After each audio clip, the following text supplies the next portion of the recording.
Okay. Dear colleagues, ladies and gentlemen, good morning, good afternoon, and also good evening. My name is Tang Jing Shen. I'm the chair of the World Coastal Forum Established Group, we short-term called WCFEG.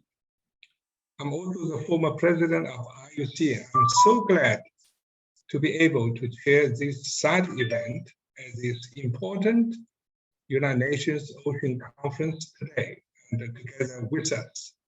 On behalf of WCFEG, I warmly welcome all of you to participate in this important side event, and thank you all for your time and for your contribution in whatever ways. First of all, ladies and gentlemen, I would like to stress the convening of the United Nations Ocean Conference is of special importance, as I think, in the context of the current climate change that is posing enormous threat to mankind and to deteriorating marine ecological environment. We all know that covering 70% of the Earth's surface, the ocean is the largest ecosystem on Earth and is critical to mitigating the effects of the climate change and conserving biodiversity goals. Well, dear colleagues, during my time working at IUCN, I attended both the UN SDG and Summit Conference in September 2015, and also UN Climate Change Conference Paris in December that same year. I know that how hard it was to come by these two resolutions. And the 2030 Agenda for SDG and also Paris Climate Resolution, which both represent the global ambition and determination to transform human development and also address climate change. However, now 7 years have passed, and although much progress has been made, our efforts are still far from enough. Coastal conservation and restoration work is also an extremely important part in terms of the ocean and in the field of the marine ecological environment protection. The coastal is also not only the boundary of the marine ecosystem, but also an important area connecting the land and the sea. So the coastal area is not only the boundary of the marine ecosystem. So I think that this is an important part in order to save our ocean and also save biodiversity. And that is why I think, this event, even called SAI event, but it is unique in its own way for this ocean conference of the United Nations. As this place, the coast area, with most concentrated population in the world, but also most concentrated and important area of the various global economic and social development and human activity, including many of the world's most important regions and cities. To treat the ocean problem, after all, it is the problem of how to change the people, change us.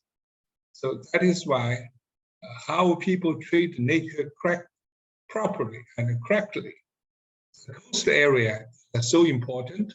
I believe this side event will have some special contribution for this UN Ocean Conference. The COVID-19 pandemic has brought profound lessons to all of us, mankind, and it is a high time for us we completely reverse the relationship between man and nature, development and conservation. So, as I said, therefore, today's UN Ocean Conference side event on the theme, setting up coastal conservation and restoration for humans and biodiversity, plans for multi-stakeholder science and evidence-based World Coastal Forum, focusing on coastal protection, is of special significance and exemplary leadership that the Goal 13 and Goal 14 of SDG 2030 agenda make a clear statement on this issue. You may notice that we stress on science and evidence-based. So, speaking about science and evidence-based, the two most prominent aspects of ecological conservation from a scientific and evidence-based perspective are the marine and the coastal areas. One is climate change and the frequent disasters. The second is the loss of biodiversity and the degradation of the Earth's ecosystem. The vision of the World Coastal Forum is a global coastal ecosystem with increasing biodiversity, ecological and cultural services, significant economic opportunities for the livelihoods and the well-being of the coastal communities, and the multi-stakeholders co-benefit, respond to call by resolutions, decisions of a global convention on migratory species, that is CMS in 2017, and the wetlands of international importance, Ramsar in 2018, and the biodiversity CBD in 2018, and the IUCN in 2020, which is consistent with SDG 2030's goals 13 and 14. I believe that this event will bring about a better future for coastal protection worldwide. And we know that Yancheng Yellow Sea wetland in Jiangsu province is the first coastal wetland type World Natural Heritage Site in China. It is also located at the middle mode of the 22 countries along the East Asia, Australia migration routes. It is a key stopping place and a feeding ground for millions of migratory birds worldwide. Also located in Yangtze River Delta city cluster in China's economically developed region.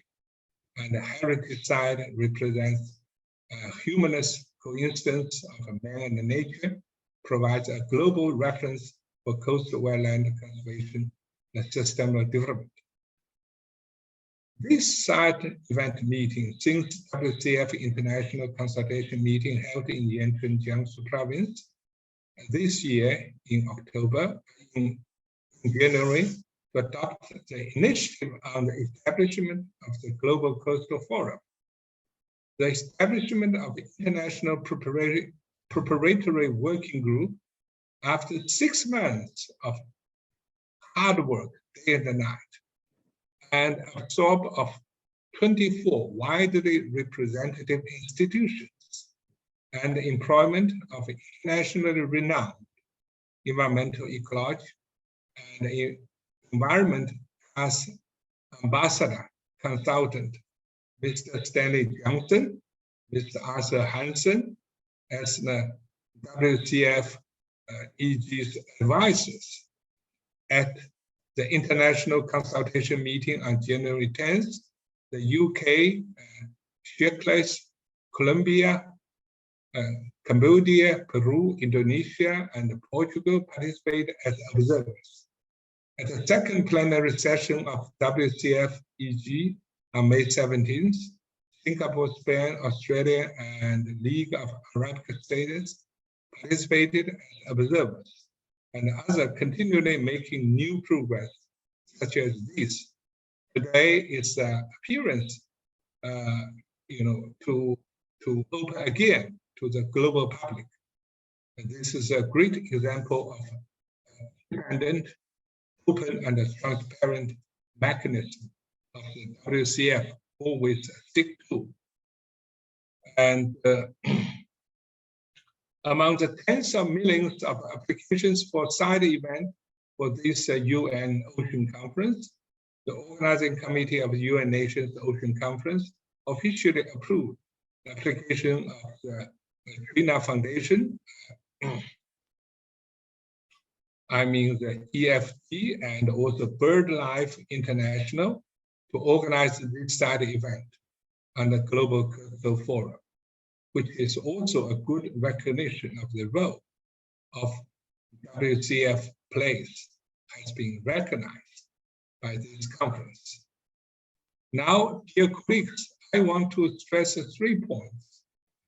First, this event is not just a platform for discussing planning and forming, some kind of decisions, but to practically organizing and promote actual substantial action for coastal protection. And secondly, at a time when the world is facing a central change and this big pandemic, the WCF has highlighted its role as its model and a leading role in coastal areas conservation and restoration. And thirdly, this side event is also shows a global cooperation. Together, we can do better. The conference will see the participation of many representatives from conventions, international organizations, academic institutions, and that is say East and West, South and North, scientific and academic communities and business communities who join hands together. There are common interests we share and the goal we shared in this global issue of coastal conservation and restoration. Dear colleagues, according to WCF-EG's term of reference document, this is an entirely voluntary, independent, and informal working group. Through the mechanism of small working groups, members are working together to formally announce the establishment of the WCF to the world at this year's 14th Conference of the Parties of the Convention on Wetlands, which truly embodies the spirit of global cooperation. In order to achieve global cooperation, we cannot do without further pooling the wisdom and the power of relevant UN agencies and international NGOs, as well as national and subnational and local governments, scientific and academic circles, business circles, media circles, etc. And extensive participation and supervision of the international community, so as to ensure the forum become a platform for cooperation with equal participation, joint construction, consultation, discussion, and sharing, and the demonstration WCF as a newborn. This will ensure that forum will become a platform of equal participation, consultation, the sharing, and the cooperation. Okay. And I believe that this side event will have a great impact in this conference. Let's work together to make this side event a greater success, and let us sparks of the wisdom erupt in the intense clash of ideas. Okay, ladies and gentlemen, for next part, I will ask everybody to get ready, and this is a request, so as we can have a group photo as a memory of this important event. And our working staff has already, prepare for that. So, dear colleagues, both outside and online, please facing your camera and smile. Thank you for everybody. Now the camera can work.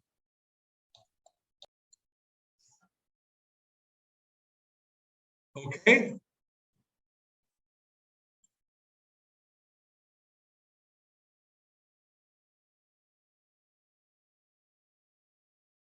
The cameraman, have you okay?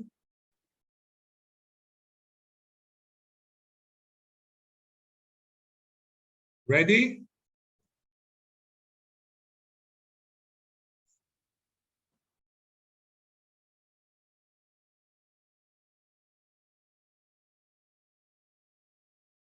Yes, Chair, it's done. Thank you.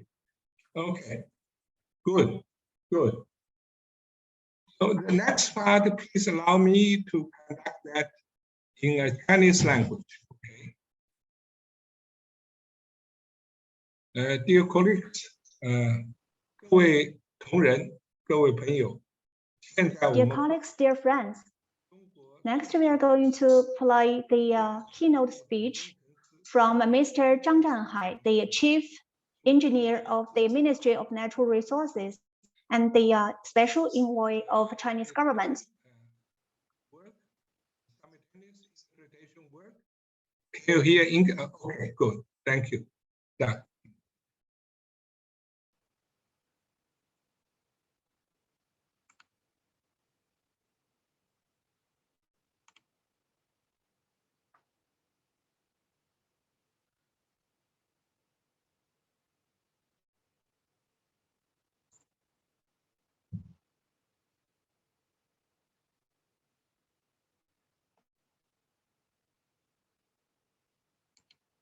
You're saying,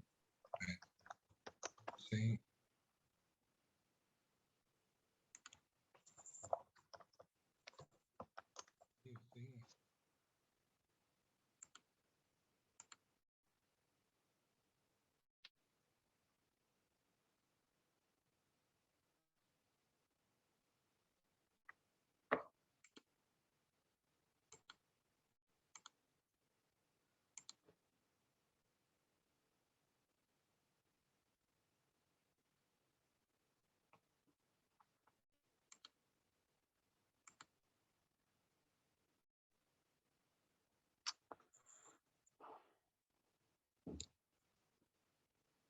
I think there is some problem with the sound and we cannot hear Mr. Zhang Zhanhai's speech.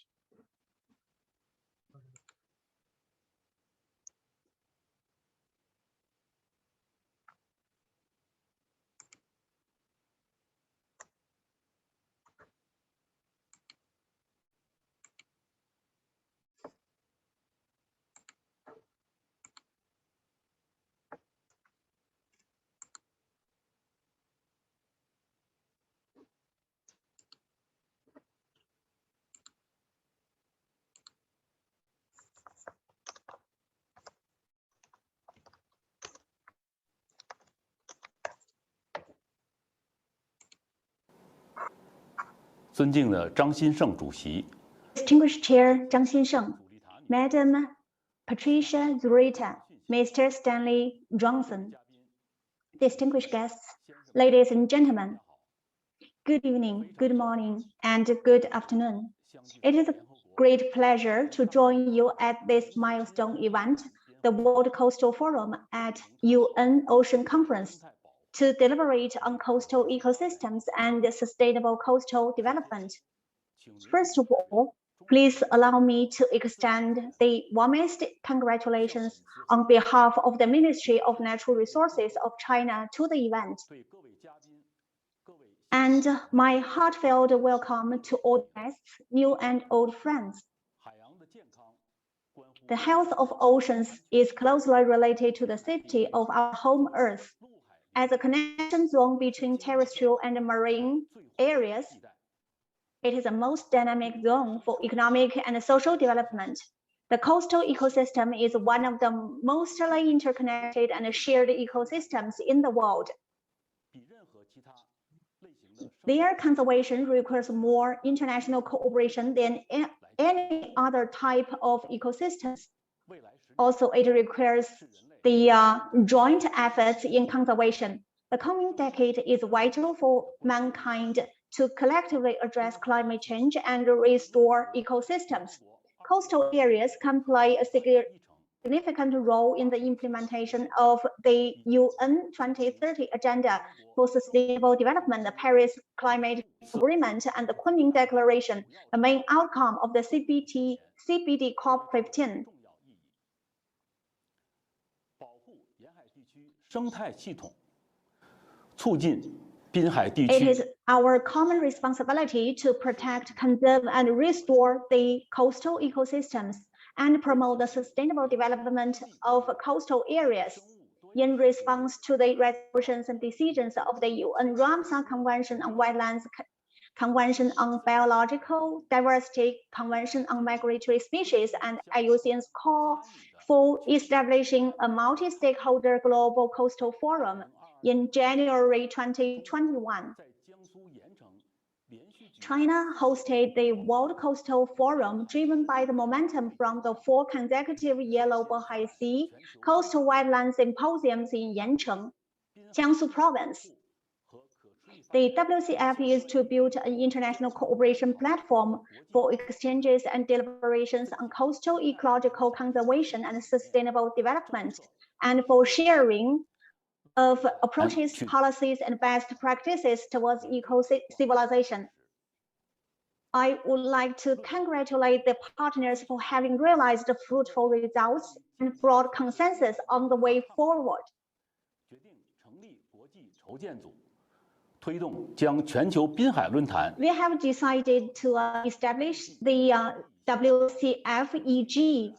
和科学实证 So the International Advisory Meeting of the World Coastal Forum held in Yancheng adopted the initiative to create the World Coastal Forum and the establishment group with the mandate of developing the forum into a multi-stakeholder international mechanism for coordinating and concerted implementation of objectives and targets of major international conventions and agenda on the basis of science and evidence. 全球滨海论坛 I'm deeply impressed by the dedication and inclusiveness of the 26 institutions in the established group in drafting, consulting, and building consensus on the fundamental documents. Here, I would like to express my heartfelt thanks to the WCFEG members for your hard work in advancing the WCF 生态系 establishment. 统 The initiative does not mark the end, but a new start instead. Looking forward, the World Coastal Forum is set on track to conserve and restore global coastal ecosystems and promote the green and high-quality development in coastal areas. 愿 I would like to take this opportunity to share my suggestions with you. First, we need to further define the vision, mission, and objectives of WCF. Secondly, in line with the mission, we need to create public products, including more widely applicable standards, guidance, assessment reports, and solutions on the basis of the mission concept for exchange policy and practice of WCF. 服务更多利益相关方参与和开展工作。三是逐步酝酿发起 Thirdly, we need to gradually develop and launch the action initiative in order to take joint actions and address the challenges in coastal areas. And fourthly, we need to promote the institutionalization of WCM 机构 and lay the foundation to build it into an entity. In the future, the Ministry of Natural Resources of China will continue to I think Mr. Zhang Zhenhai got stuck on his side.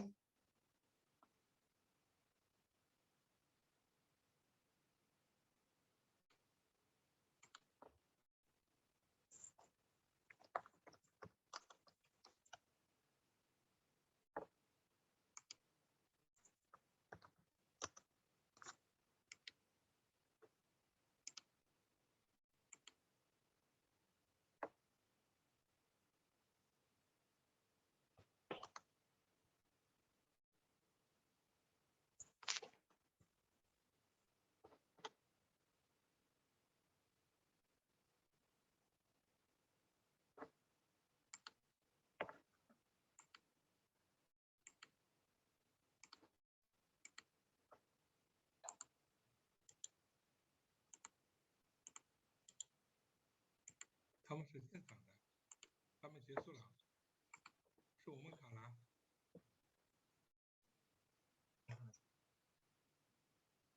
Are we stuck or is Mr. Zhang stuck? 不要在这哇啦哇啦的，你把他的消息转给我看。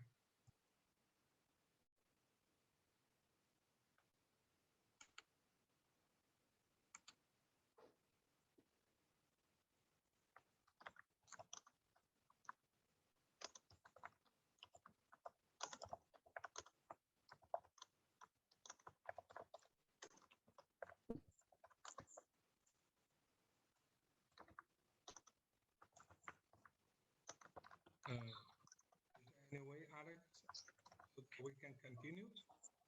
Yes, I suggest we can continue. Okay, so we appreciate and thank you so much the special envoy of Chinese government, Mr. Zhang Zhanhai, for his very profound speech, and also make 4 suggestions for us for consideration. And during this preparation process, I also thank Mr. Zhang Zhanhai, the special envoy and the chief engineer of the Ministry of China Nature Resources for his continuous contribution. Thank you so much. The next one, 下一个我们将有请中国盐城 Next, we are going to invite the second speaker, 也是西太平洋地区重要的枢纽地区盐城市的市长， Mr. Zhou Bin, the mayor of Yancheng City, 他是一个视频讲话。 to make his speech. Distinguished Chair Zhang Xinsheng, International, ladies and gentlemen, dear friends, good morning, good afternoon, and good evening. It is a great pleasure to virtually attend the World Coastal Forum with all of you on the occasion of the UN Ocean Conference, despite of the differences in space and time zone. Also, I feel honored to work with you in scaling up coastal conservation and restoration of humans and biodiversity, plans for a multi-stakeholder, science and evidence-based World Coastal Forum. I, on behalf of the Yancheng Party Committee and the municipal government, would like to express my sincere thanks to the leaders and international friends for your attention and support to Yancheng's ecological and social development, especially the conservation of the Yellow Sea wetland. Located beside the Yellow Sea and in the central part of Jiangsu province, Yancheng has fostered the largest and best ecologically protected coastal wetland on the west bank of the Pacific and the Asian continent. After years of ecological transformation, it is an important habitat for many rare species, including red-crowned crane, elk, and spoon-billed sandpiper. Also, it is an important link along the East Asian Australasian Flyway. Because of this, it is called at the international airport for birds. The Yellow Sea wetland is the best gift to Yancheng from the Mother Nature and the most shining name card of the city. On July 5th, 2019, China Yancheng Yellow Bohai Sea Migratory Bird Habitat Phase 1 was successfully included in the World Heritage List. Since then on, it became the second coastal intertidal wetland site in the world. It reflects the international community's positive confirmation for President Xi Jinping's idea of eco-civilization and realized China's breakthrough, expanding the World Heritage Site from land to sea, providing a new model of natural and ecological conservation in economically developed and densely populated areas.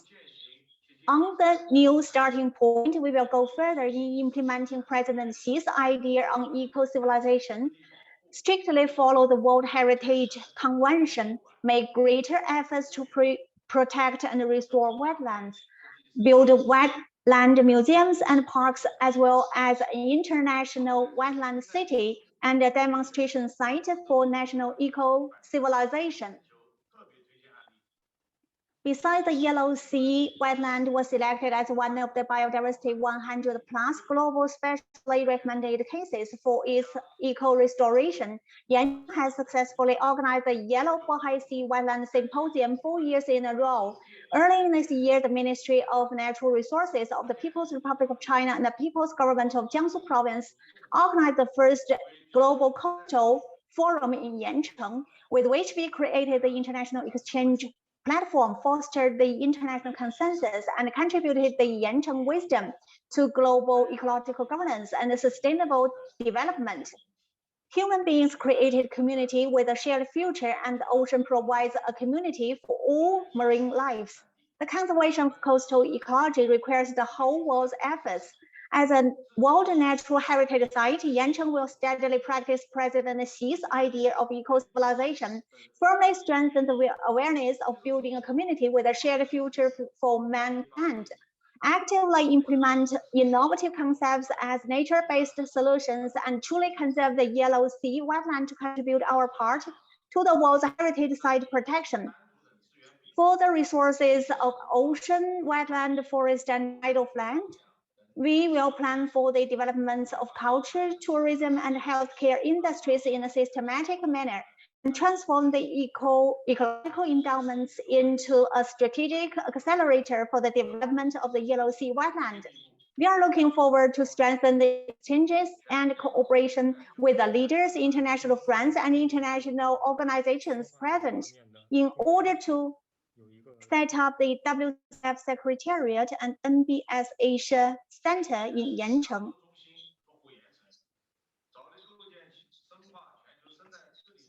And to create the long-term mechanism for global cooperation in co-governance. Meanwhile, I'm sincerely calling for your continuous attention and support to the development of Yancheng in seeking for to green transformation development, laying the foundation for scientific governance, creating a better future with man and nature coexisting harmoniously, and protecting the home earth we are living.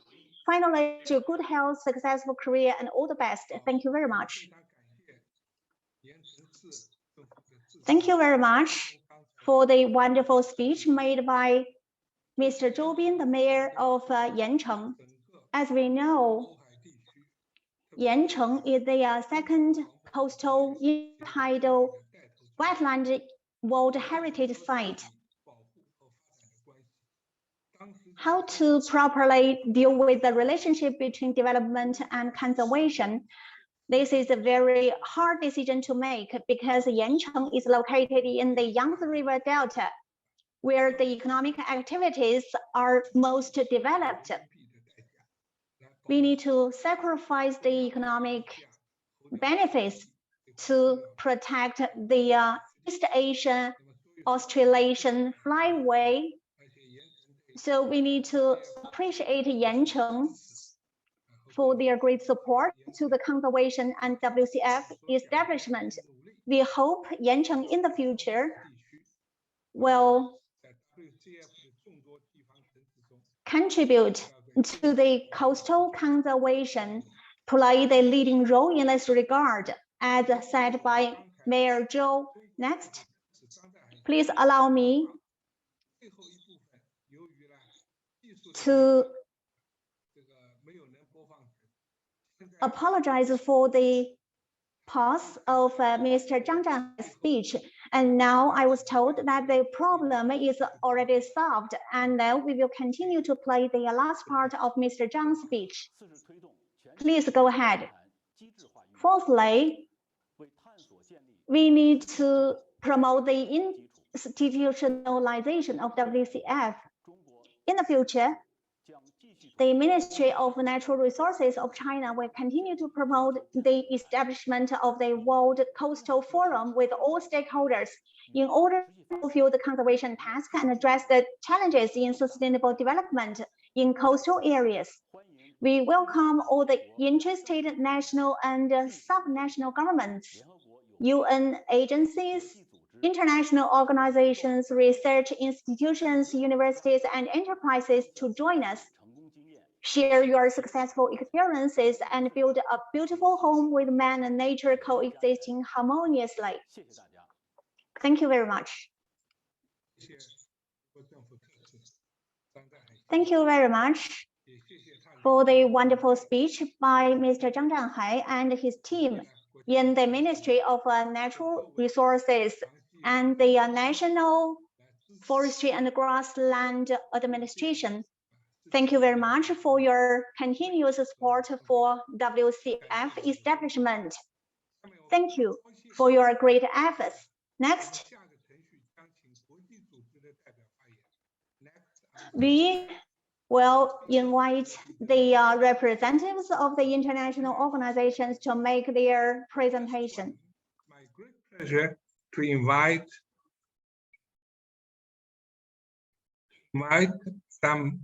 Patricia Chita, Chief Executive Officer of the BirdLife International. Patricia, the floor is yours. Thank you. Thank you so much, Mr. Zhang. Can you hear me okay? Just want to make sure that you're hearing me. Yes? Can you hear me okay? Yes? We can.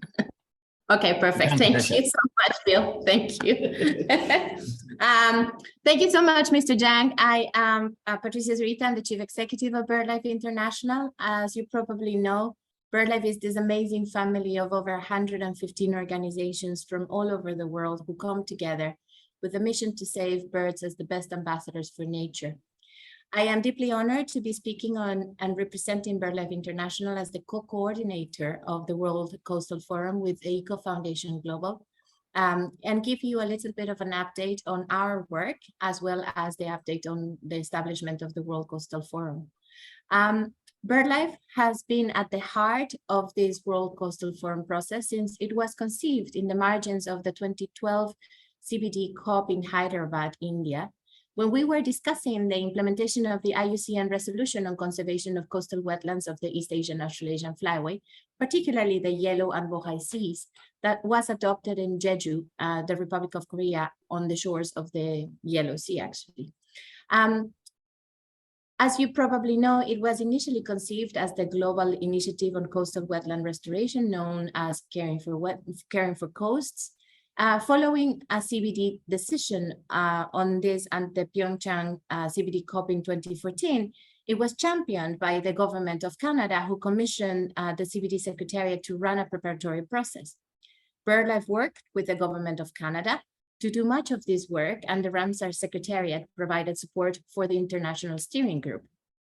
Then the baton passed to the Philippines, who supported by BirdLife, among many other actors, in response to the Caring for Coast consultation via the resolution of the CMS COP in 2017, broadened the scope to cover the protection and management, as well as the restoration of all coastal ecosystems, as well as wetlands.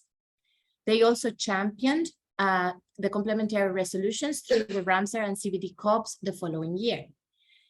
Then in 2019, following the World Heritage listing of the key part of the China's Yellow Sea coast, for which we are incredibly grateful for the leadership of the government of China, China's Ministry of Natural Resources and the Jiangsu government picked up the baton from the Philippines. And now we have the World Coastal Forum. Coastal areas, as you know, are incredibly important for birds, but not only for birds. They are incredibly important for the rest of nature, for the oceans, as we are actually discussing in Lisbon right now, but also for people. And not only now, but especially in the immediate future, as these are incredibly sensitive areas prone to the impact of climate change.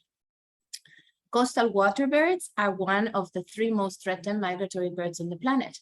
And as birds are truly the canary in the coal mine, the decline of coastal water birds are telling us that coastal areas are in jeopardy and that we need to act quickly and we need to act together. To make a difference in coast, we have to work together. And BirdLife is a partnership. This year, we're celebrating our 100th anniversary, so we know a little bit about working together. It is in our DNA. And by supporting the World Coastal Forum, we are advocating for a joined-up approach of fostering conservation of sites to protect birds and nature, learning from each other, and really leveraging and mobilizing the resources that are necessary to make this happen. Because we believe in working together, we are delighted to be working on a very transformative initiative with the Asian Development Bank and the East Asian Australasian Flyway Partnership Secretariat to mobilize between $2 and $5 billion of blended finance over the next 20 years to restore and protect between 50 and 100 coastal areas and wetlands throughout the East Asian Australasian Flyway. I'm very happy to see that there are many of the organizations that we're implementing this initiative with here at this event. Not only that, from the East Asian Australasian Flyway Partnership Secretariat, but also Rose, it's great to see you from the Paulson Institute. We are delighted that the Asian Development Bank has been also involved in the establishment process of the World Coastal Forum since last autumn. Their support will help scale up and showcase the work that they invest in along the East Asian Australasian Flyway, as well as help funnel evidence-based world-class guidance of what works from the global level to the sites, so maximizing the efficiency and effectiveness of the Asian Development Bank investment in coastal wetlands and conserving them. The World Coastal Forum will help ensure a long-term legacy once the funding runs out in 20 or 30 years' time. And I'm delighted to share with you that there are other regional banks interested in this model to replicate them in other. Again, the World Coastal Forum will potentially be perfectly placed to help foster exchange of expertise between flyways and otherwise facilitate maximum conservation gain from the investment the banks make, as well as private donors. We are very excited because the World Coastal Forum creates this space to help implement the commitments of 3 conventions, the CMS, the CBD, and the Ramsar Convention, by collaborating and creating effective partnerships that can help mobilize more resources so we can more effectively restore and conserve coastal areas around the world, not only for migratory coastal birds, but for nature and for people, particularly as we adapt to a changing climate. We are delighted to be participating here and we would like to thank you very much for having us in this panel. Thank you.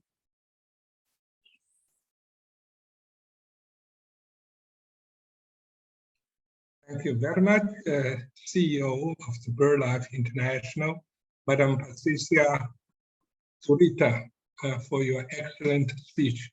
Very inspiring and very encouraging and very thought-provoking. We all know that BirdLife International is probably the oldest world nature conservation organization, more than 100 years history. You as a leader of this great organization, BirdLife International, has such profound vision and also determination, so decided to participate, and also as one of the leading members from the very beginning of the founding meeting of this WCF. We thank you so much as a leader of the BirdLife, and through you, thank all the BirdLife International leaders and the staff for your great contribution. And we remember that you stress on the action, you also stress on the cooperation, right? So this is a good example for this side event. And dear fellow colleagues, I also want to let you know that the representative of Australian government, Madam Kathy Ellings, is also online as an observer. We welcome her so much. And the next one is a very important organization and globally influenced organization, ICLEI. And the Deputy Secretary General, Madam Kobe Brand, will give us an important speech. Madam Kobe Brand, the floor is yours. Thank you very much. And what a delight for me to be here representing ICLEI, Local Governments for Sustainability. I'm addressing you today as Deputy Secretary General of ICLEI, the largest organization for cities, by cities and other subnational governments, all committed to sustainability and sustainable development. And thank you indeed especially to our hosts, the Ministry of Natural Resources of China, BirdLife International, Eco Foundation Global, and the chair of the World Coastal Forum Establishment Group. It is my pleasure to be joining you all virtually today. I don't have to remind you all that the great threats that our coastal and wetlands ecosystems face today because of our rapid urbanization and unsustainable use of land, habitat loss and erosion. We are encouraged, however, by the initiatives such as the World Coastal Forum, which are extremely important in facilitating a collaborative approach to deliver on commitments under the Sustainable Development Goals, the UN Decade of Restoration, Ecosystem Restoration, the 2021 CBD Kunming Declaration, and many others. I'm pleased to be part of this event today on behalf of ICLEI that brings together key actors to focus on the management, protection, conservation, and restoration of coastal ecosystems based on science and innovation.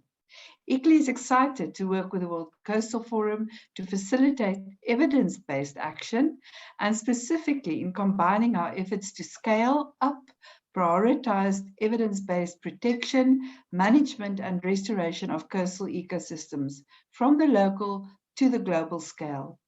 Coastal ecosystems provide numerous valuable benefits for people, including erosion control, water purification, maintenance of fisheries, tourism, coastal protection, raw materials, recreation, research, and of course, carbon sequestration.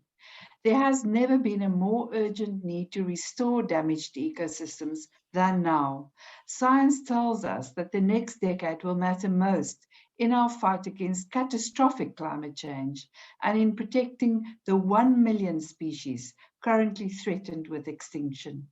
It is only with healthy, robust ecosystems that we can enhance people's livelihoods, stop biodiversity loss, and counteract climate change.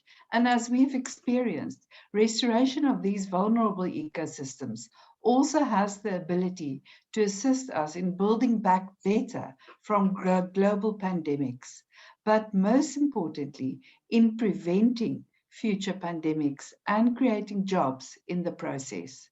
Nature is humanity's buffer. It's our defense, and it is our only solution.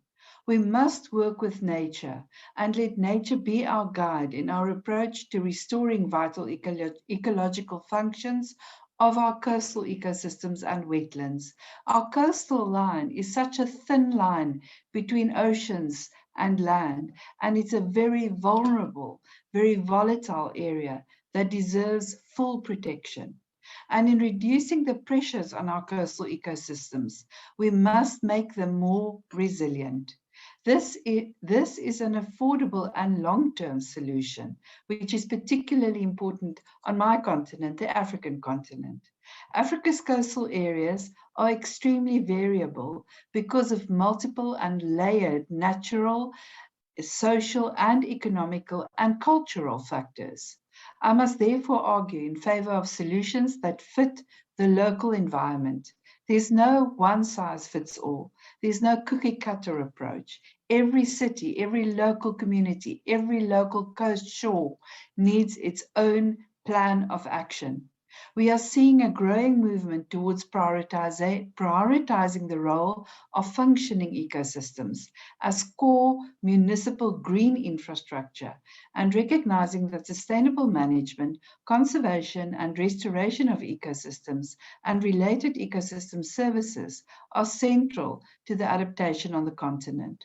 For example, ICLEI Africa's Local Action for Biodiversity Wetlands South Africa project, which received various international awards, focused on wetlands restoration and building capacity at the local government level to mainstream biodiversity and wetlands into land use planning and management. I wish to emphasize the need to build capacity, both in terms of technical skills and understanding of the value of nature as a sustainable long-term alternative to hard infrastructure, and something that both the public and the private sector needs to invest in monetary ways. ICLEI is leading the way in creating systemic change for urban sustainability through our urban natural assets for Africa Coasts for Life project, which is designed to support the daily challenges that African local governments experience in protecting and revitalizing their urban natural assets and coastal zones. This year, ICLEI is also engaging with potential partners and funders to launch a coastal cities feature on the global Cities with Nature online platform that will focus on building resilience and the importance of nature-based solutions for coastal cities specifically. We must work with local governments and subnational governments to reduce pressures on our coastal ecosystems to make them more resilient in multi-level governance structures and within the multi-level governance world that we are working in with our UN partners and the Rio Conventions. The importance of evidence-based solutions that fit the local environment cannot be emphasized enough as a means of enabling best practices and ensuring sustainability. As I mentioned before, actions that protect and restore coastal ecosystems are essential for human safety, health, and prosperity. It requires public support, multi-stakeholder action, and leadership from all levels of government, and should be driven by collective action. No government can go it alone. Subnational governments are best placed to understand and act upon the opportunities for systemic change. It is therefore of pivotal importance that their voices are heard on international platforms that focus on restoration of ecosystems. I would like to end today by emphasizing that together we can be ambitious, we need to be ambitious, and we can have a strong deal for nature if we work together. I wish you all well and look forward to hearing about the work of the World Coastal Forum Establishment Group Task Teams. Thank you very much. Thank you so much, Madam Kobe Brand, and for your excellent speech. We are so glad. We're also pleased to see you again. You speak from South Africa, or you speak from Lisbon? No, we actually have a team on the ground in Lisbon, and we have a team on the ground at the World Urban Forum in Katowice, but I am at my home actually in Cape Town, South Africa. So greetings also from Cape Town, the most biodiverse city in the world. Yeah. Also a coastal city. Thank you so much. And your speech is so inspiring and thought-provoking. You stress on that every local government, every region, city has to proceeding from its own reality, because you also stress that capacity building and awareness of the nature, right? And finally, you stress on ambition. Together, we can be more ambitious. Thank you so much. ICLEI has always been the leading local government global organization in the world. We thank you greatly for your contribution and your organization from very beginning. We appreciate so much. Thank you for being. So next one, I'm very glad to announce that will be the special representative from CMS, Mr. Rob Clay. He is a appointed counselor and a director of the Executive Office, Western Hemisphere Bird Reserve Network. Gentlemen, Rob Clay, the floor is yours. Thank you, Mr. Zhang. Just to check that people can hear me. Yes, okay, thank you. Yes. Well, it's a pleasure to be with you all today. My apologies if I have a slight cough or problems with my voice, but I'm just recovering from my latest bout with COVID, so apologies for that. I'll keep my words brief, partly because following the inspirational words of those who have come before me, I'm not sure how much I can truly add. But firstly, I'd like to start by congratulating the Ministry of Natural Resources and BirdLife and the Eco Foundation Global for getting us to this point with the development of the World Coastal Forum. I'm actually speaking today on behalf of the Western Hemisphere Shorebird Reserve Network, which is a voluntary initiative based in the Americas, focused on the conservation of shorebirds. It's one of the longest running migratory bird conservation initiatives in the world. It's a site-focused approach, which currently has 114 sites in 18 countries in the Americas, and about 80% of those sites are coastal. So many of the issues which have already been touched on today are extremely relevant. WHISN was Western Hemisphere Shorebird Reserve Network, WHISN as it's known, was created in response to the perceived declines of shorebirds in the Americas and the need to really develop collaborative approaches to their conservation through the concept of a network of key sites for species. So I'd argue that it was really very much ahead of its time in terms of thinking about ecological connectivity throughout a flyway type approach, and the challenges that are faced in terms of delivering conservation at the scale of the full life cycle of migratory species, particularly in terms of the challenges of building capacity at sites and assuring that conservation is moving ahead in ways that are not only benefit the birds, but also the human communities that depend on those sites. At the same time that I'm speaking on behalf of WHISN, the WHISN Network, I'm also speaking on behalf of the 3 shorebird conservation initiatives that have been developed in the Americas in recent years. WHISN is very much a ground-up approach, whereas over the past 5 to 7 years, there's really been recognition of the need for higher level cross-border collaboration at the flyway scale, and that's led to the development of initiatives focused on the Atlantic Flyway, the Americas Atlantic Flyway, the Pacific Flyway, and most recently the Mid-Continental Flyway, which, although it's focused primarily on birds moving within the interior of the Americas, also involves some coastal habitats.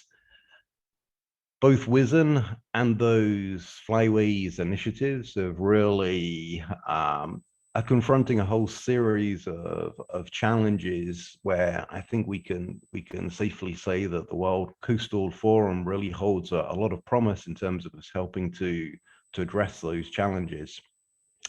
Just before I mention that, just to emphasize that these initiatives and WHISN itself are really trying to respond to a largely unrecognized decline in terms of its scale within the Americas of shorebird species. I'm speaking on behalf of the shorebirds are the birds I work most closely with, but shorebirds are really representative of what's happening with many coastal waterbird species and coastal biodiversity in general. They have some of the highest levels of declines of any bird species in the Americas. We're seeing declines of up to 70 to 80% of populations within the flyways of the Americas. To date, a still largely unheralded level of decline, and one of very significant concern, as has been mentioned by previous speakers, in terms of the canary in the coal mine approach and what the declines of these species are telling us about the state of coastal habitats throughout the Americas.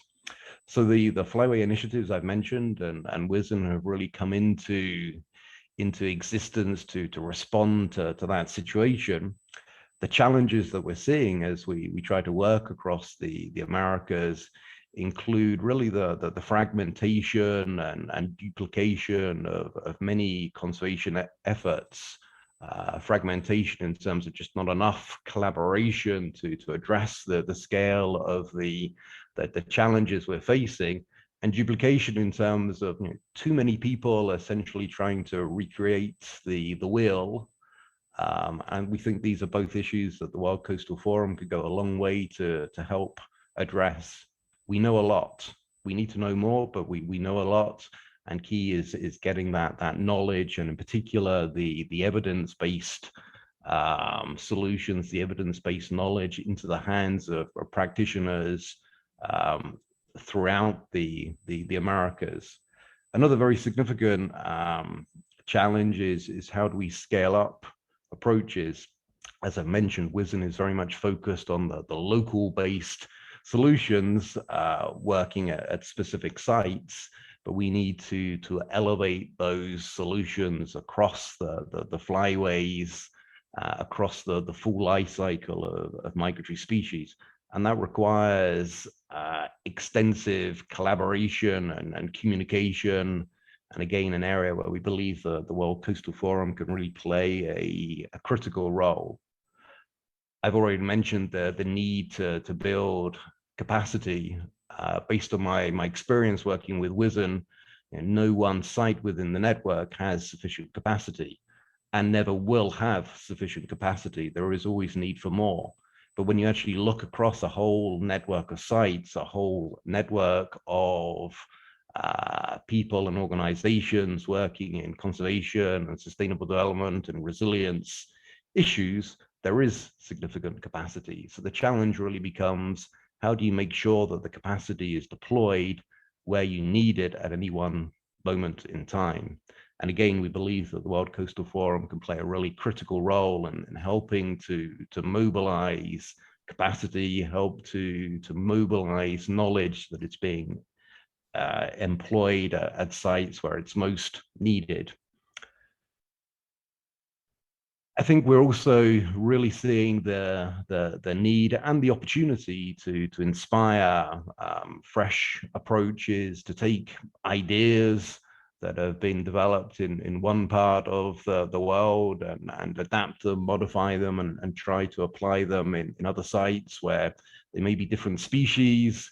It may be different threats, different challenges, but some of the solutions are significantly similar, that it's worth trying them. And again, I think that's a really important role for the World Coastal Forum to share experiences, to share ideas across countries, across flyways, within different parts of the world, to really inspire these new approaches to nature-based solutions. And then finally, and really building off of the words of Kobe Rand, we see so many opportunities to work at different levels of government. Conservation has perhaps tended to focus primarily at the national government level, but there are so many opportunities to work with local governments.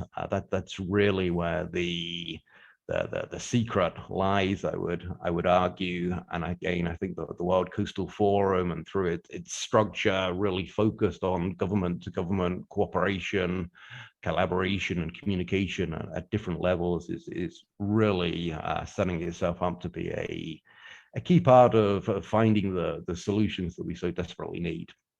So with that, thank you very much for the opportunity on behalf of WISN and on behalf of the Flyways, the Shoreboat Flyways initiatives in the Americas.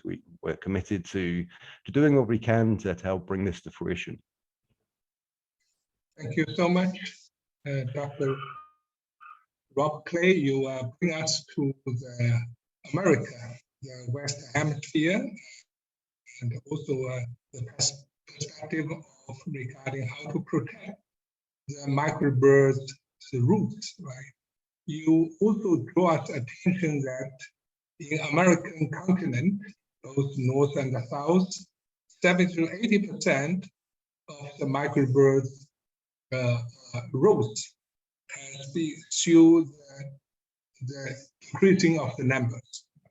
So protection, and also protection, not only the roots, but also habitats. But this kind of work, you stress that has been piecemeal. So WCF, I think is a very good platform, right, to enhance the cooperation and share experience and policy and etc. And because, ladies and gentlemen, we have already, over the time because of the initiative of the technology. And so please allow me that I will not make any more comments so that we can catch up with the time. Okay. Well, dear colleagues, ladies and gentlemen, we have finished our, second part for this three very important speeches conducted by the CEO of BirdLife International, Patricia Zurita, and also INCLAY's Deputy Secretary General, Kobe Bryan, and a special representative of the CMS, Rob Clay. Now we are moving on to that WCF, the EG's reporting of the task forces. The first one, let me have a great pleasure to invite our advisor of the WCF-EG and Mr. Stanley Johnson. We all know that Stanley Johnson has been so contributing, so devoted to this work. He traveled nearly globally to promote the WCF and also consult and in contributing the designing and all the preparation work. We thank you so much, and our advisor, Stanley Johnson. Now the floor is yours, please. Well, thank you very much. I want to say, as someone who has been at a large number of conferences over very many years, that this United Nations Ocean Conference is a tremendously important moment. And I think that the side event which you're organizing today is an extremely important moment in that side event. I have been, to tell you the truth, absolutely inspired by what I've heard. So far this morning, I've been inspired by the way in which the representatives of the intergovernmental organizations who were at the basis of the resolutions which asked for the World Coastal Forum have spoken. I've been absolutely inspired by the statements made I've got to say, by you yourself, Chairman, and by the representative, the high-level representative of the Ministry of Natural Resources to this meeting, Mrs. Zhong Zai, and the mayor of Yangcheng. These have been inspiring, and of course, the more inspiring they are, the more we, the people who are involved at a nuts and bolts level of trying to set up, the framework of the organization, the constitution, the more the challenge is for us to deliver the goods. And I want to tell you today, Chairman, that I think we have made a great progress. And you're going to hear later on, for example, from Tim Badman, who is the head of the Heritage Department, as you know, of the IUCN, working with the Ministry of Natural Resources' own Mr. Ying-Fan Kuo. They have made fantastic progress, and I want to say that as someone who has been at the heart of this for so many years, I was in Stockholm in 1972, and what did we call for in Stockholm in 1972? We called for the creation of the United Nations Environment Programme, and 50 years later, we still have it. I have been for many years in the EU, and we drafted important legislation, which led, for example, to the Natura 2000 network, the European Environment Agency, and that kind of thing. And I sense that today we are actually at a critical moment. And I'm not going to go on speaking here, but simply to say that for me, it has been an honor in this late stage of my career to be invited by you, by the Chinese government, to be an advisor to the World Coastal Forum Environment Group. And I have a feeling that within the next few weeks, you will see something which will actually capture the attention of the world and which will lead to adoption in November this year of a fully formed structure of this World Coastal Forum. So there we are, Chairman. I know we're short of time. I'm not going to go on, but thank you for having me today. Thank you so much, Advisor Mr. Stanley Johnson. And you are right, we are at a critical moment. You yourself is also through since 1972, right? So you sense that this WCF will capture the global attention. I think that with you as advisor and with us all work together, that future will arrive. Thank you so much. Next speaker to report the work is Shanghai, Mr. Alex Chang, the coordinator of WCF-EG, Secretary General of Eco Foundation Global. And Alex, floor is yours. Very much, Chair.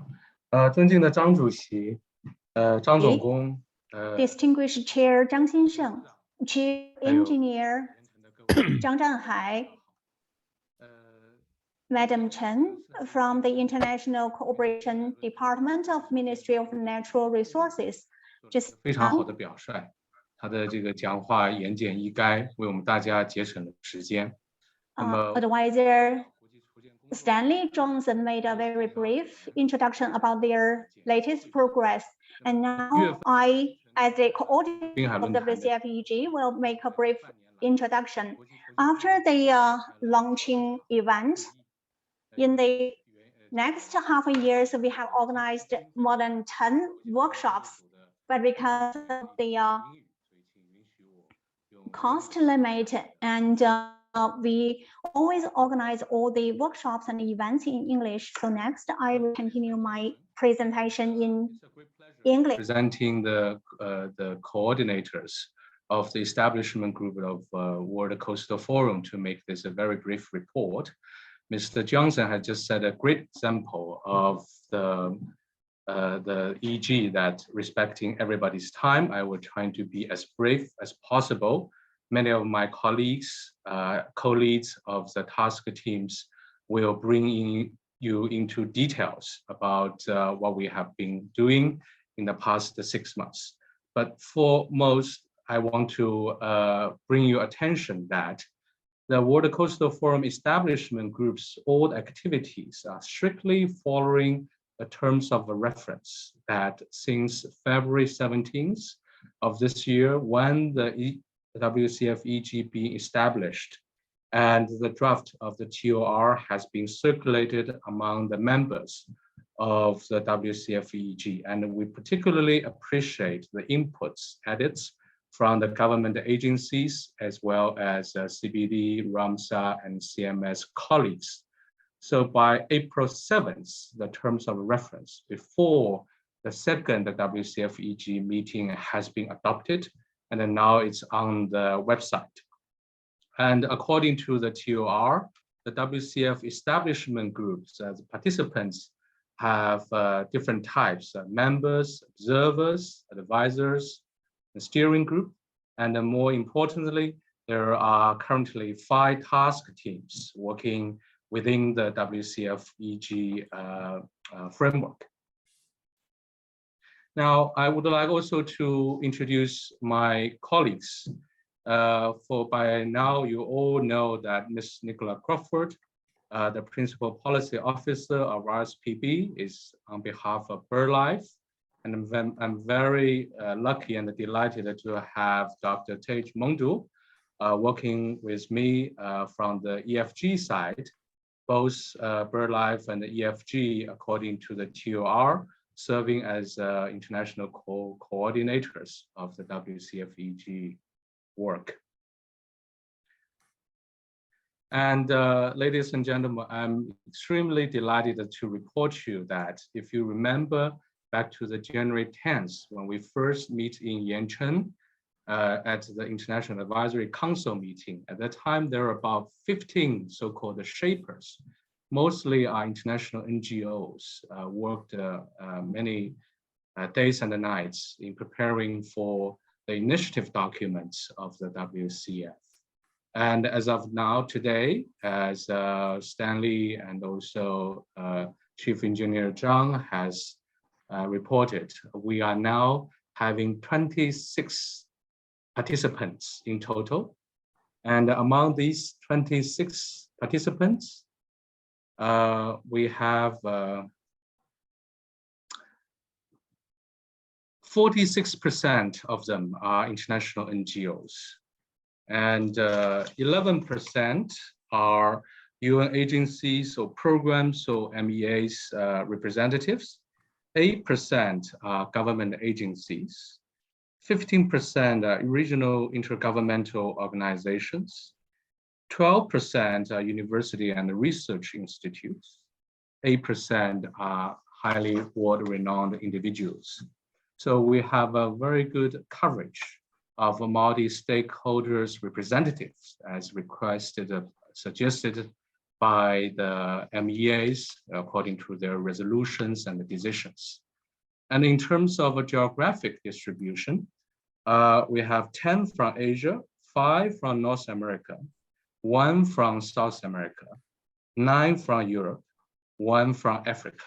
But ladies and gentlemen, let me remind you that although, for example, MEAs, ICLEI or IUCN, they are really, truly, many of our members are truly international organizations. This chart only shows where it's headquartered. And for example, IUCN will be recorded as a member from Europe. But it also shows that we are covering all the 5 continents of this planet. And the WCF work, according to the TOR, the group itself is a voluntary informal group, will function from the launch of the WCF establishment process in January of 2022 until the institutional framework and the TOR of the WCF agreed by consensus among participants of the WCF EGs. So these 5 points are what we have all agreed are the objectives of the WCF EG from January, hopefully, to this November. And as you all know, that many of these activities, objectives, are carried out through the task teams.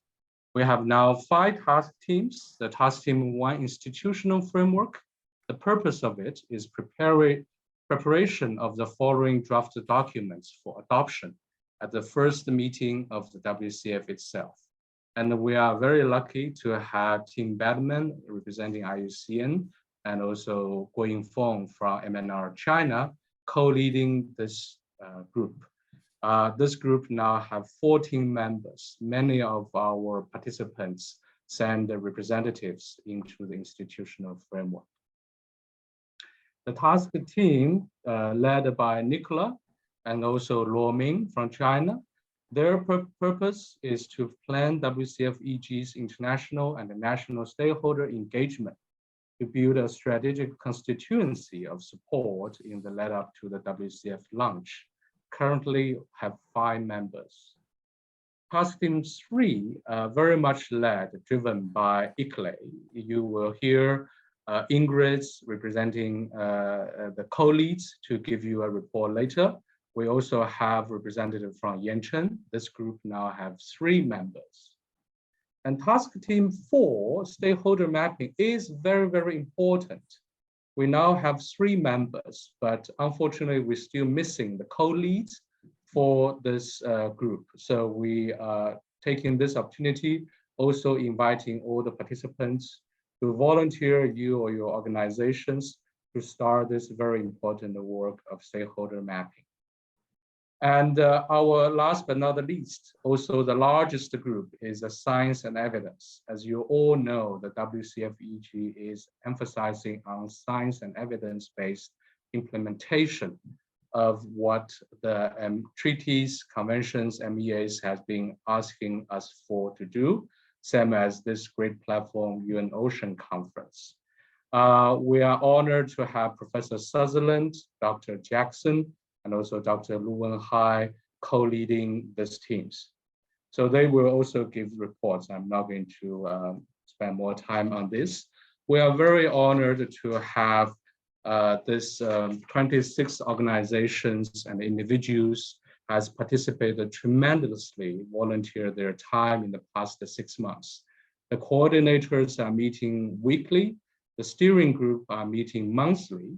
The establishment group are meeting quarterly. The next establishment group meeting is August the 17th. And the task teams really work very hard. They're meeting a lot. Besides that, led by our advisors and also coordinators and many of our members, we see the importance of engaging government agencies. In the past 6 months, from January 10th, when we had 6 countries vice ministerial participate in the ministerial roundtable hosted by China's MNR. May 17th at the EG2 meeting, there are Singapore government and Australia government, as well as the Spanish government agencies representatives.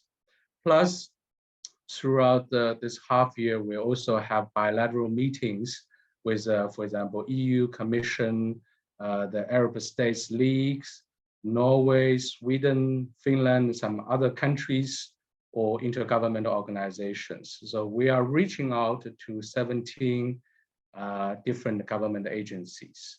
And we also communicate through our official website, as well as internally. There is a shared working platform has been established, supported by the coordinators for the efficiency of work of different teams. And ladies and gentlemen, I'm very glad to report.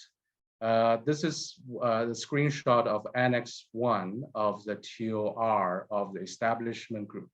As of today, the end of June, besides the stakeholder mapping team, which is to be established, all other teams' work for the first half of this year, I'm glad to report, has been accomplished.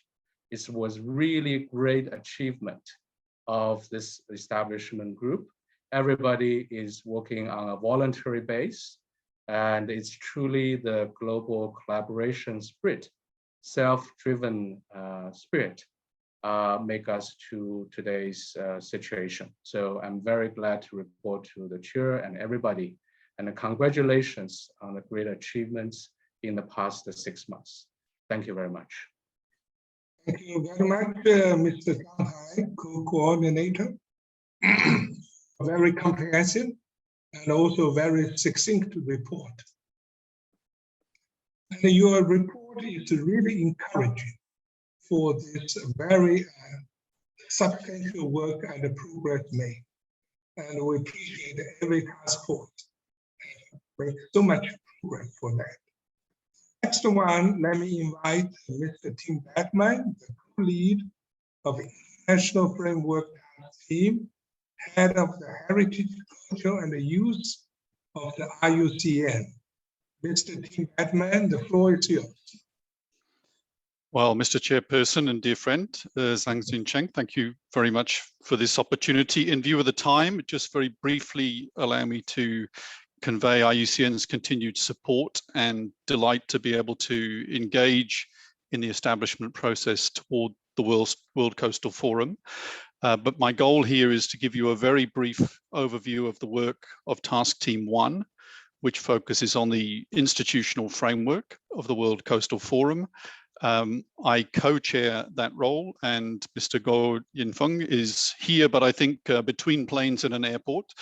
So I also express my thanks to him, and also to Mr. Qinghong Wang, who's the Executive President and CEO of the East-West Philanthropy Forum, who's leading a subgroup looking at resource mobilization, which will bring its report to us later in the establishment process.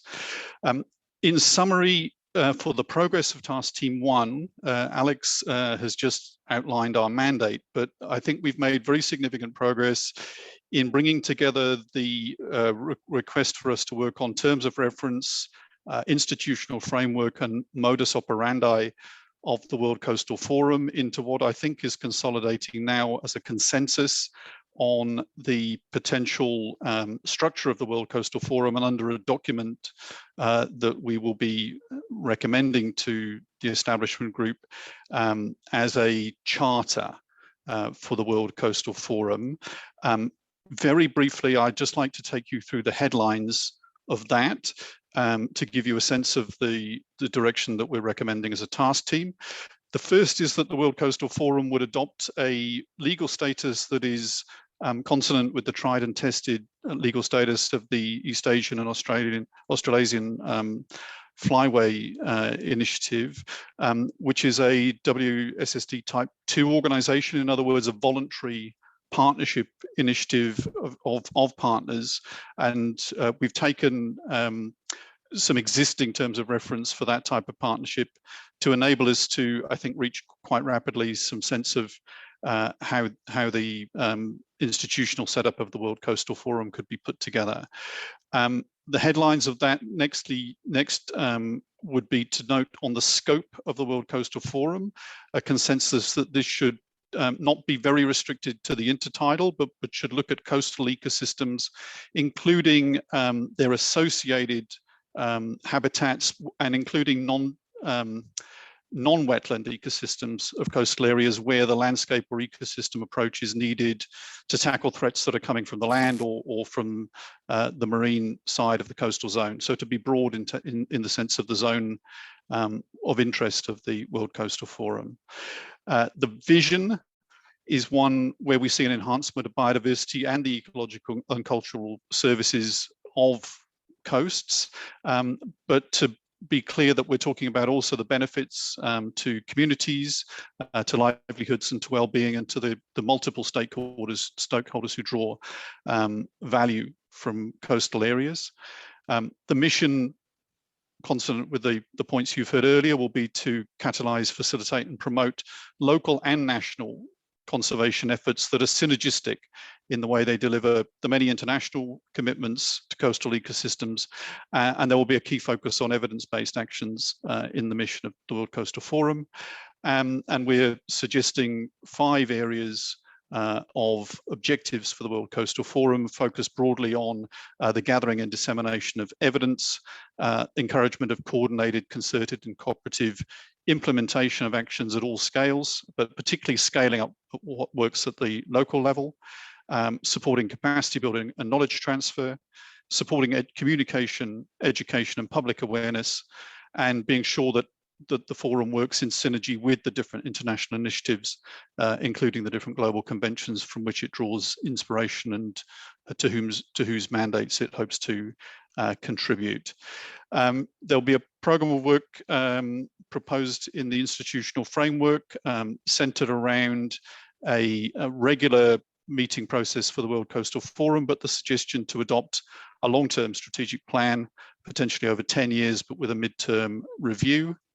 And perhaps importantly, to convey the scope of membership of the World Coastal Forum would be a number of different types of organization, including national governments and government agencies, but also regional economic integration organizations, to include subnational and local governments as members, to include international and intergovernmental organizations, to include non-governmental and civil society organizations, and to include private sector organizations and expert institutions. Finally, Mr. Chair, the proposed charter will cover administrative arrangements, including the way in which the World Coastal Forum could appoint its secretariat, either by appointing an independent secretariat or finding an organization that would provide the secretariat function. And lastly, a short reference to the need for the Coastal Forum to raise finance from its membership. Beyond that, there's still quite a bit of work to be done. Notably to develop the theory of change, which has been requested, working with Task Team 5 to consolidate the program of work and to develop the resource mobilization strategy with Mr. Wong, who I mentioned earlier. But I think we are now looking towards a document that will be recommended to the establishment group meeting in August, and with the goal that we will be able to create a charter that organizations will be able to sign on to for the launch of the World Coastal Forum as intended at the Ramsar COP. In the interest of time, Mr. Chair, I will leave it at that, and I hope that it conveys the headlines from Task Team 1. Thank you once again for the opportunity to be here today. Thank you so much, Tim Batman, the co-lead for this first and institutional framework. And you are very encouraging us that you have found the legal status, like the partnership voluntary. This is a great, innovative and also proceeding from realities work, very substantial. And also you mentioned scope and vision. Thank you so much. And I know that the co-leader, every group has a co-lead, and they work, Mr. Tim Badman, Mr. Guo Yingfeng, they work very closely and also very hard together. So let me ask another co-lead, Mr. Guo Yingfeng or his representative, anything to add for that first group, please?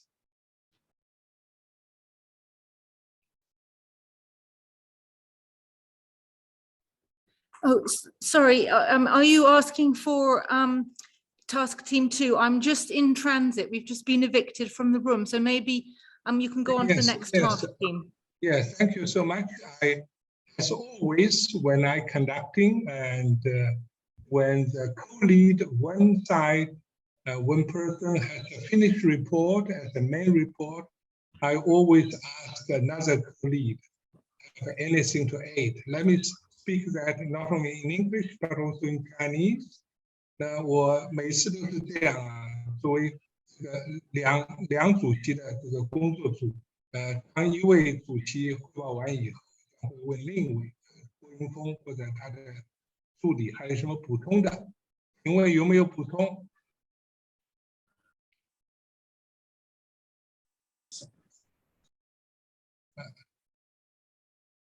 请问有没有补充 ？Anything to add? So there's a comment in the chat, Mr. Chair, which says nothing to add. I know Yunfeng is in an airport, but we had exchanged on our presentation, but he's commented in the chat that he has nothing to add. I see. So 没有任何要补充的了啊。好，下面我们 Since there is nothing to be added on. Yeah. Thank you so much, Mr. Tim Badman. And now we invite second group of task force, Madame Nicola Crawford. The floor is yours, Nicola, please.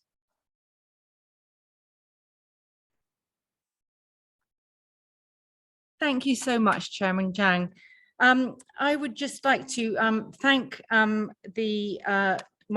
co-lead, Liu Ming from the Ministry of Natural Resources, and the other members of the task team from the National Forest and Grassland Administration, and representing us in the Americas. You've heard from Rob Clay.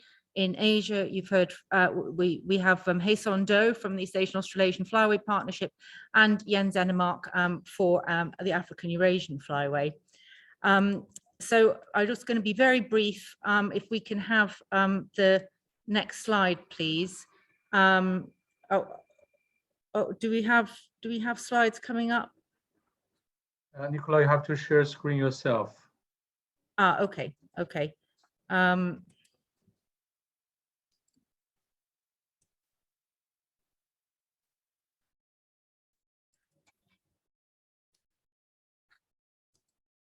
Is that sharing now? Not yet. Okay, there we go. So basically, this is the first big international meeting that we've had to present the work of the World Coastal Forum Establishment Group since the launch meeting in January. And it's just been fantastic to have a chance to chat to loads of people here, including people from the secretariats of the Convention on Migratory Species, the Ramsar Convention, and the Convention on Biological Diversity, all of whom had hoped to be able to speak here, but in this side event, but have got double, triple, quadrupled booked. So they send their apologies. But it's been great to be able to make contact with lots of other initiatives like the Source to Sea initiative, the West Coast initiative, and so on. Our big flagship meetings that are coming up is, of course, are the Ramsar COP that's going to be held in November, which is where we very much hope to launch the World Coastal Forum itself, and we seem to still be on track to do that. We will also, and then hopefully then in April, we can have the first actual meeting of the World Coastal Forum. We have other opportunities also to present our work at the meeting of parties of the African Eurasian Migratory Waterbird Agreement in September, and of course at the CBD COP in Montreal in December. You'll notice that the list of events here is rather birdy in bias, but that kind of reflects the meetings that we are going to, and I'm very much hoping that as we expand our group, that we will have a more holistic representation of events at which we promote our work.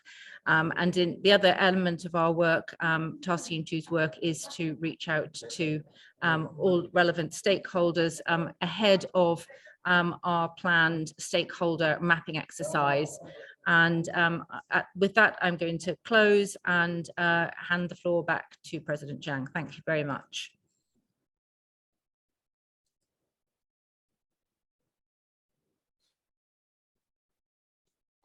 Excellent. Thank you, Madam Nicola Crawford, for your very succinct report. And we are very encouraging for your very good and great progress. And the co-lead, Dr. Luo Ming, you have anything to add?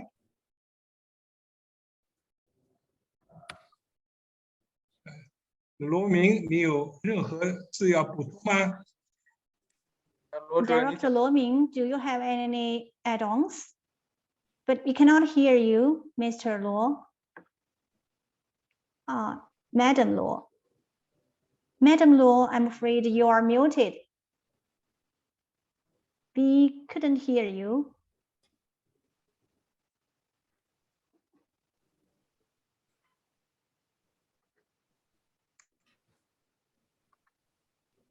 Dr. Luo, we cannot hear you.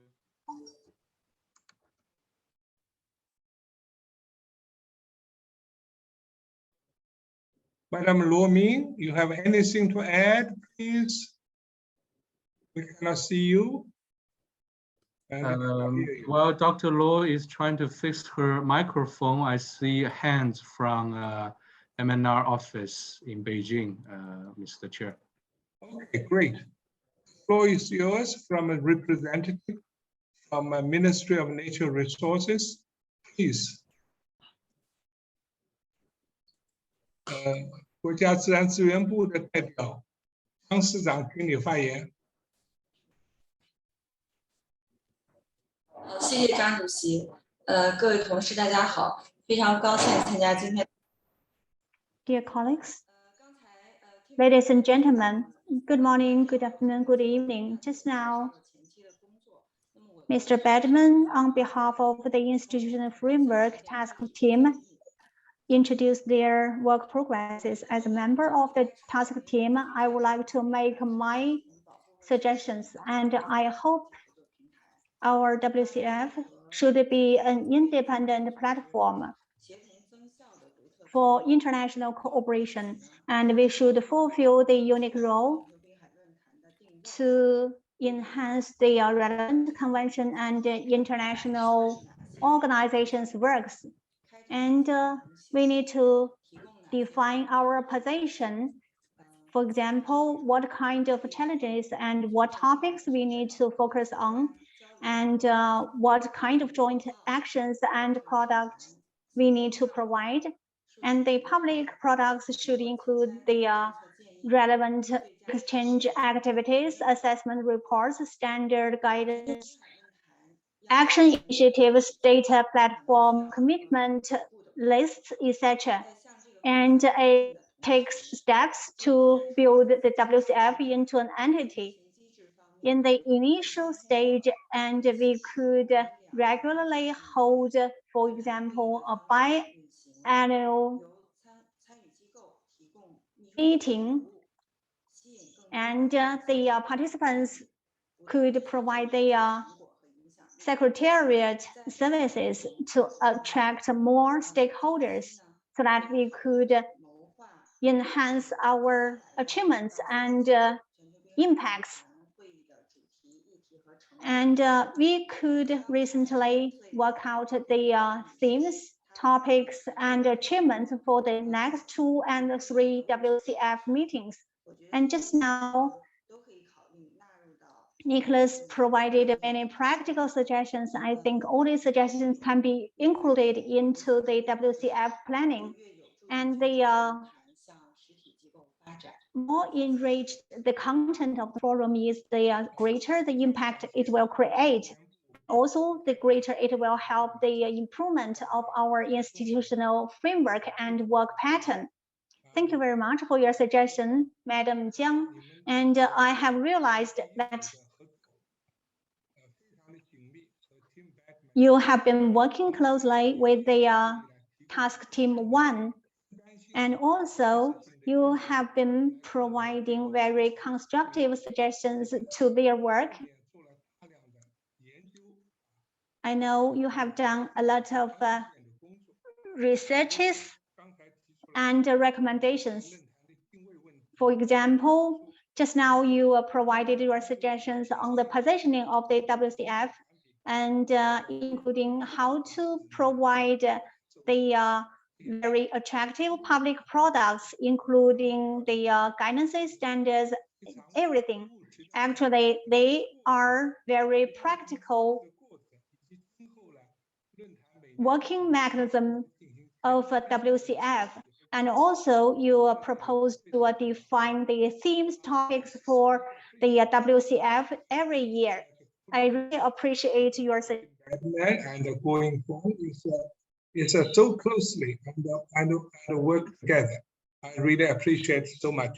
And you mentioned about positioning, the process, and the content of that. All these are so much valuable for us. Thank you so much, the representative from China's Minister, Nature Resources Ministry. Thank you so much. Now I'm glad to see that Luo Ming, the co-lead of second group, is on site. So the floor is yours, Luo Ming, please. 我们听不到你的声音。 We couldn't hear you, Dr. Luo.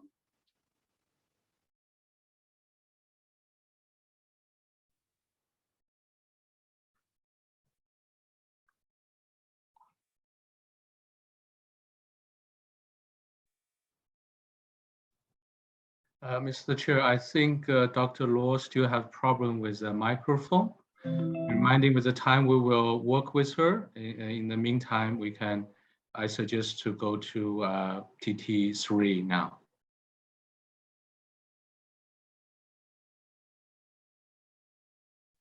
那么谢谢你罗明博士，我觉得 Thank you very much, Dr. Luo.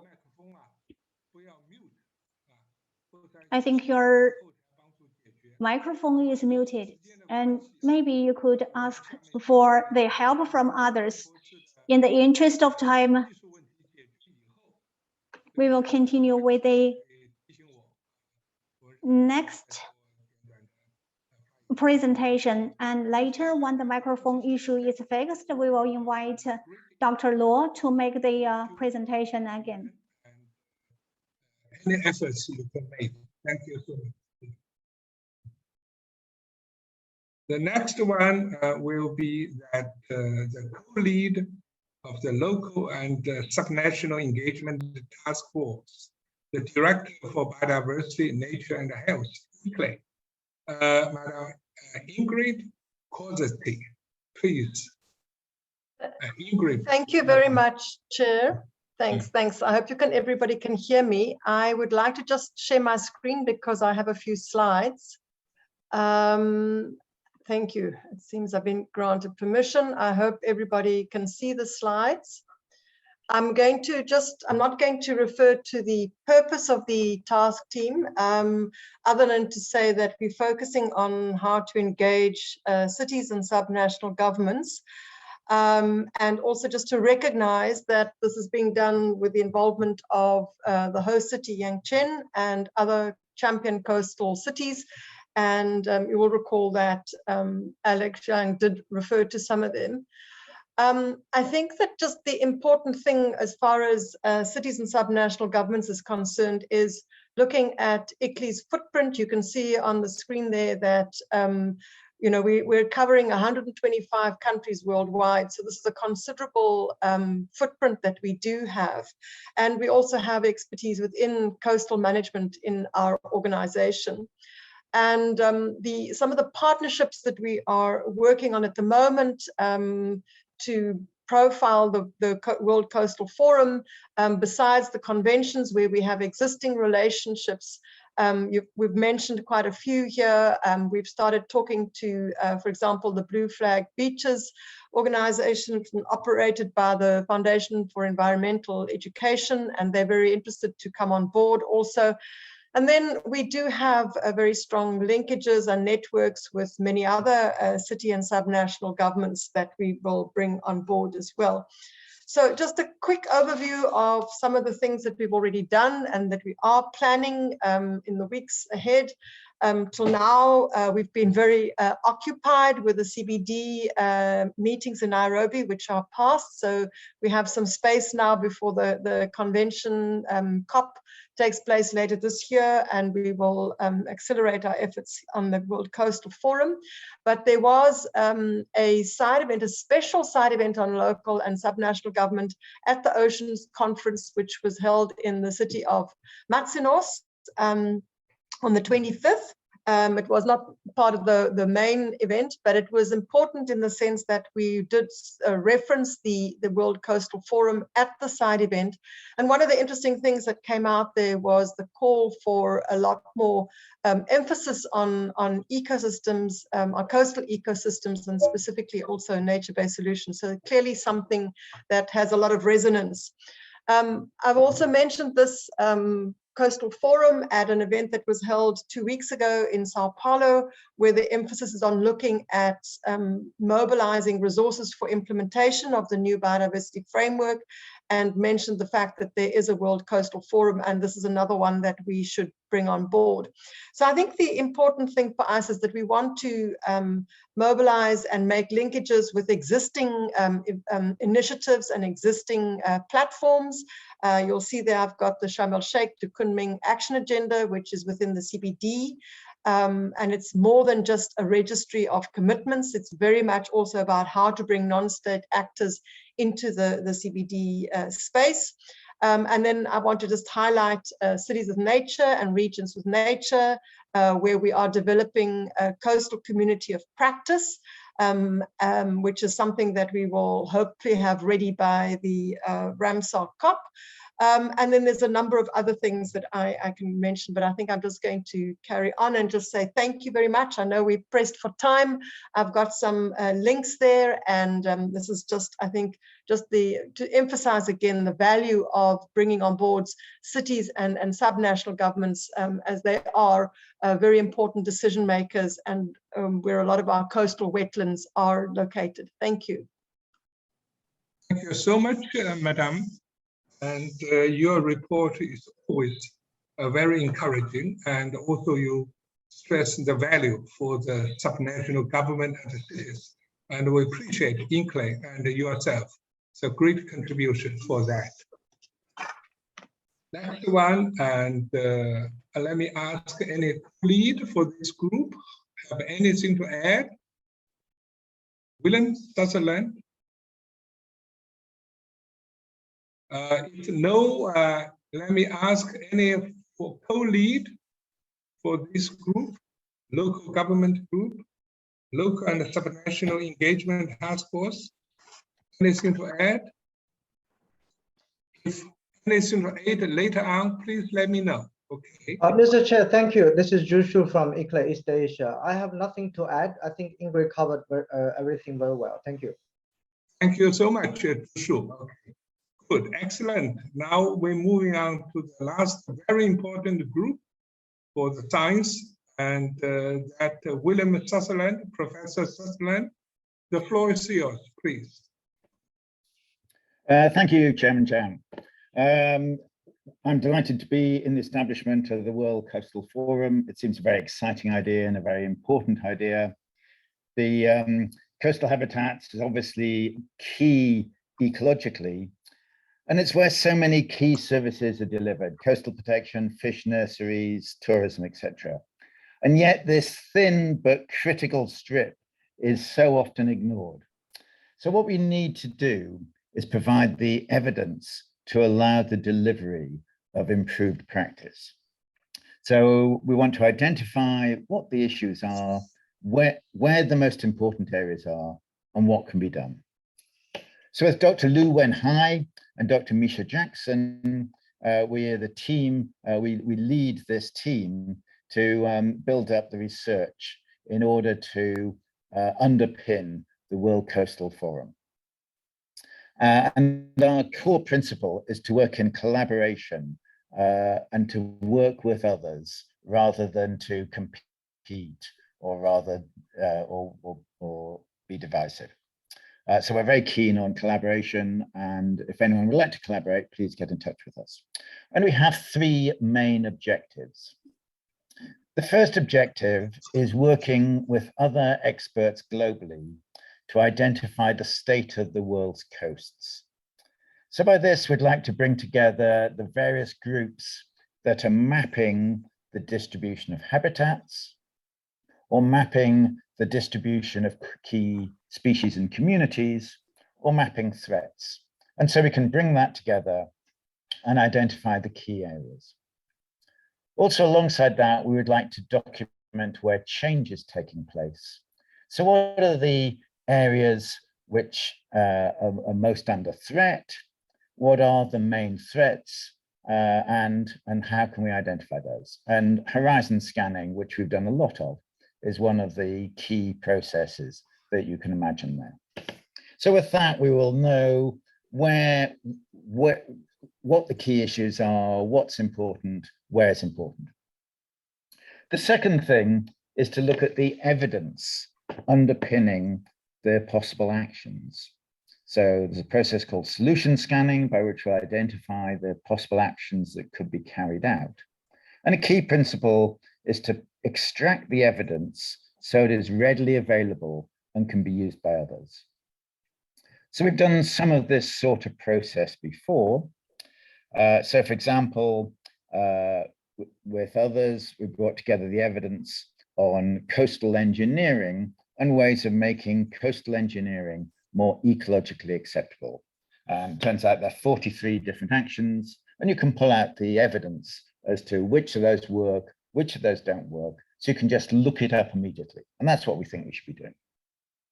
Or similarly, for the invasive species Spartina, we've also adopted another similar approach. We've pulled out the evidence from 2,500 measures of ways of getting rid of Spartina and the consequences.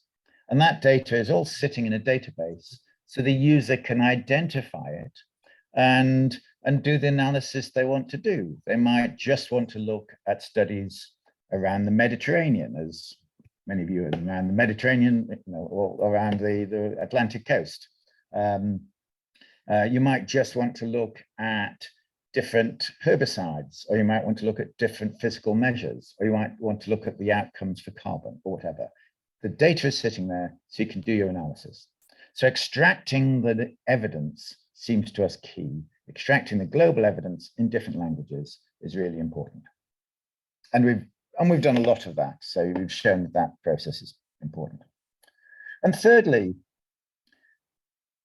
that sort of evidence use is not much use to on-the-ground practitioners. And so what we really need to do is to find ways of making that evidence usable. And that means creating guidance, or it means creating decision support tools so that those that are making decisions can do so in an evidence-based way, but without having to do lots of complicated analysis. And so we've been working on the process by which you can create evidence-based guidance.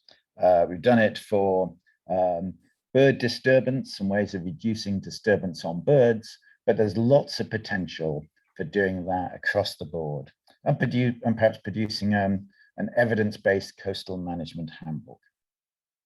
So we're really keen to learn from others. We're very keen to collaborate with others, but as we see it, our stage is to provide the underpinning evidence as to what's important, what the threats are, what the evidence is, and what could be done.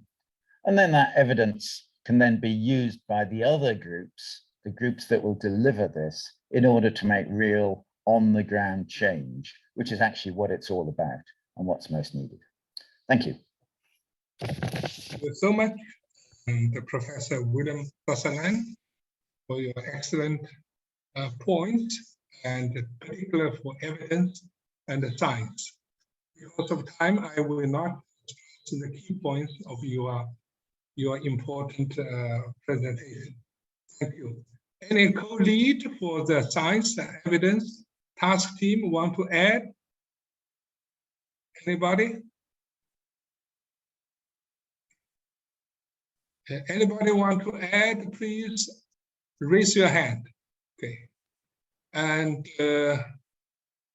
the secretary, please help me to see anybody who raised hand. Okay, if not, let's move to the next item agenda, that is interactive discussion. Okay, so we have very short time for interactive discussion. And let me first ask Professor Luo Ming and whether your technology and the issue has been solved, whether you want to add anything again for your group as a co-lead. Luo Ming? Hello?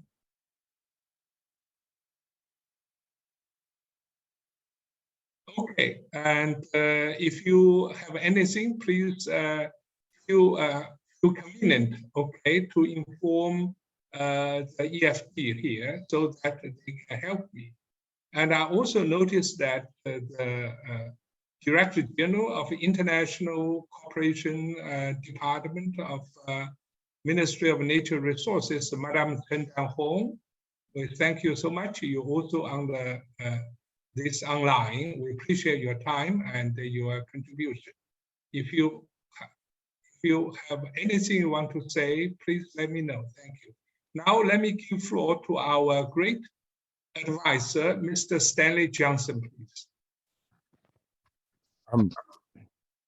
Chairman, it has been for me an enthralling morning so far. Well, I suppose it's the afternoon in different parts of the world.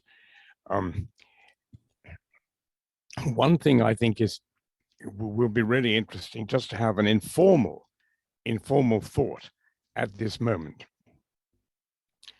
As you know, and I mentioned in my remarks, I was very impressed by the way in which China, the People's Republic of China, did pick up the ball, as it were, and going all the way back to the January meeting.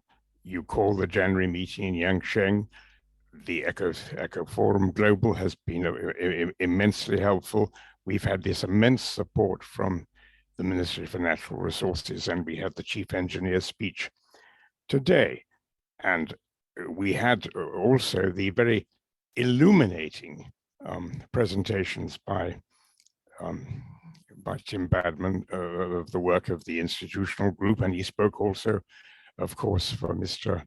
Yingfeng Guo. One of the things I think which is of great interest strategically now is, let's just assume that on August the 17th, the steering group thinks this is a good frame. It needs to be launched on the world in the sense that people have to get this document, before they come to Wuhan in November. I'm interested in, and I see that the representative of the Ministry of Natural Resources has raised a hand also to speak. I'm very interested to hear to what extent China or China's Ministry of Natural Resources might be able to cooperate, for example, with IUCN in sending this agreed text out to people really over the summer, you know, so that they don't come to Wuhan without having had first sight of it. So this is, if we have a few minutes, I think this next phase, looking ahead now, some steering would be quite interesting. And I would indeed be interested to know whether you know, would China itself say, look, this has such a good reaction so far that we think we would like to maybe work with IUCN to put it out before governments, before NGOs, before all these partners which we've heard about. That's my question, Chair. If we have a little bit of time, I think it might be worth investigating. Thank you.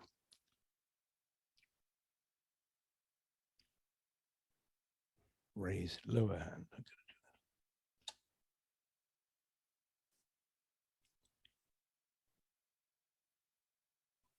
I can't hear anybody now.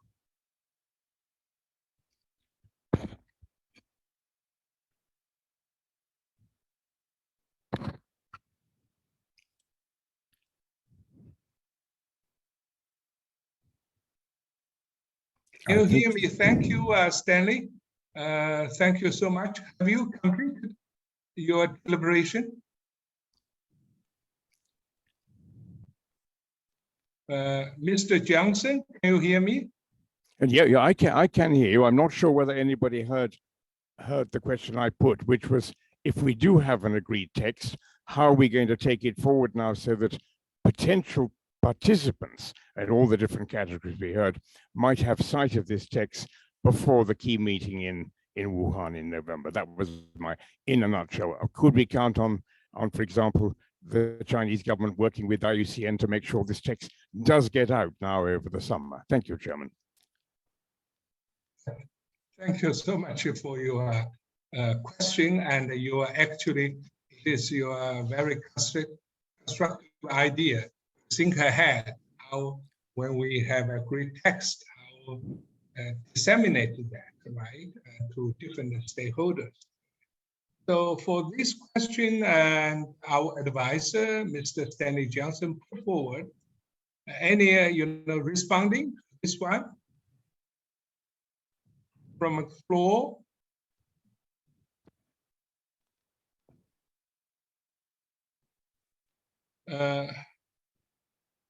Anybody who want to, respond to the questions Stanley put forward?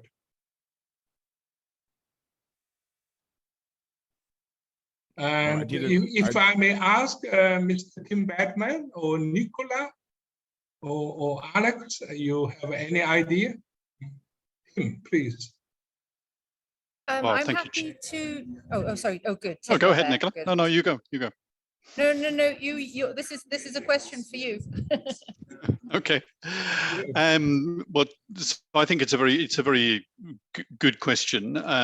It would certainly be interesting to understand how China might mobilize communication to governments. I think for IUCN, the crucial step will be to have the establishment group support the proposed structure. But I do think if you wished IUCN to use its channels, we have the communication channels across our state and civil society members, that probably, Mr. President, it would be something for you to consider writing to the DG of IUCN to propose. That might be good to do sooner rather than later, if you think that's a channel that you'd like to have IUCN consider using. And certainly, if that's the wish, I'd be very happy to bring that message back to the IUCN Secretariat. I'm not on site in Lisbon, just to say IUCN, and it's unfortunate timing of this side event that it was scheduled right against IUCN's main oceans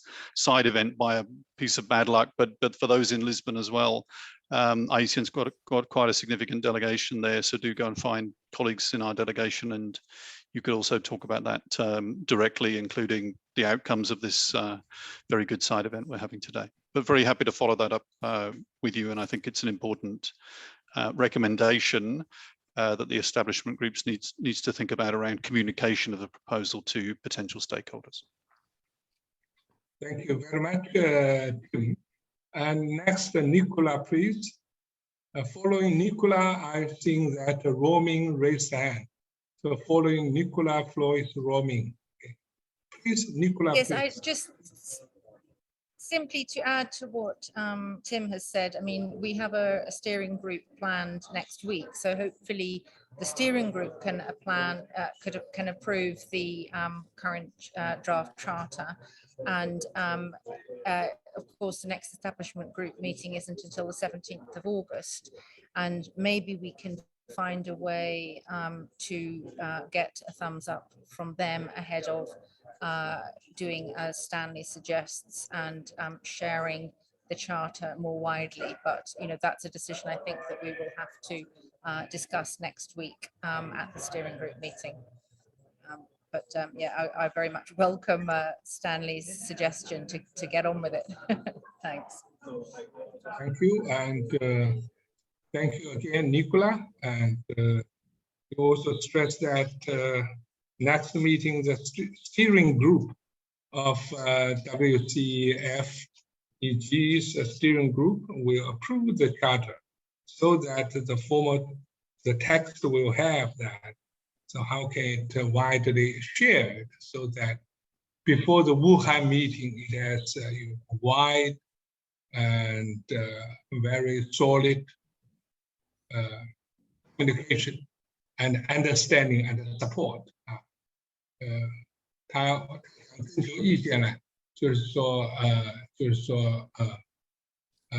这方面啊，这个建议 IUCN 和中国自然资源部商量。我不知道在这个问题上，自然资源部的这个还有什么话要说啊？还有什么意见？ The IUCN and the Ministry of Natural Resources could communicate with each other, and I wonder whether there's any feedback or the inputs from the Ministry of Natural Resources.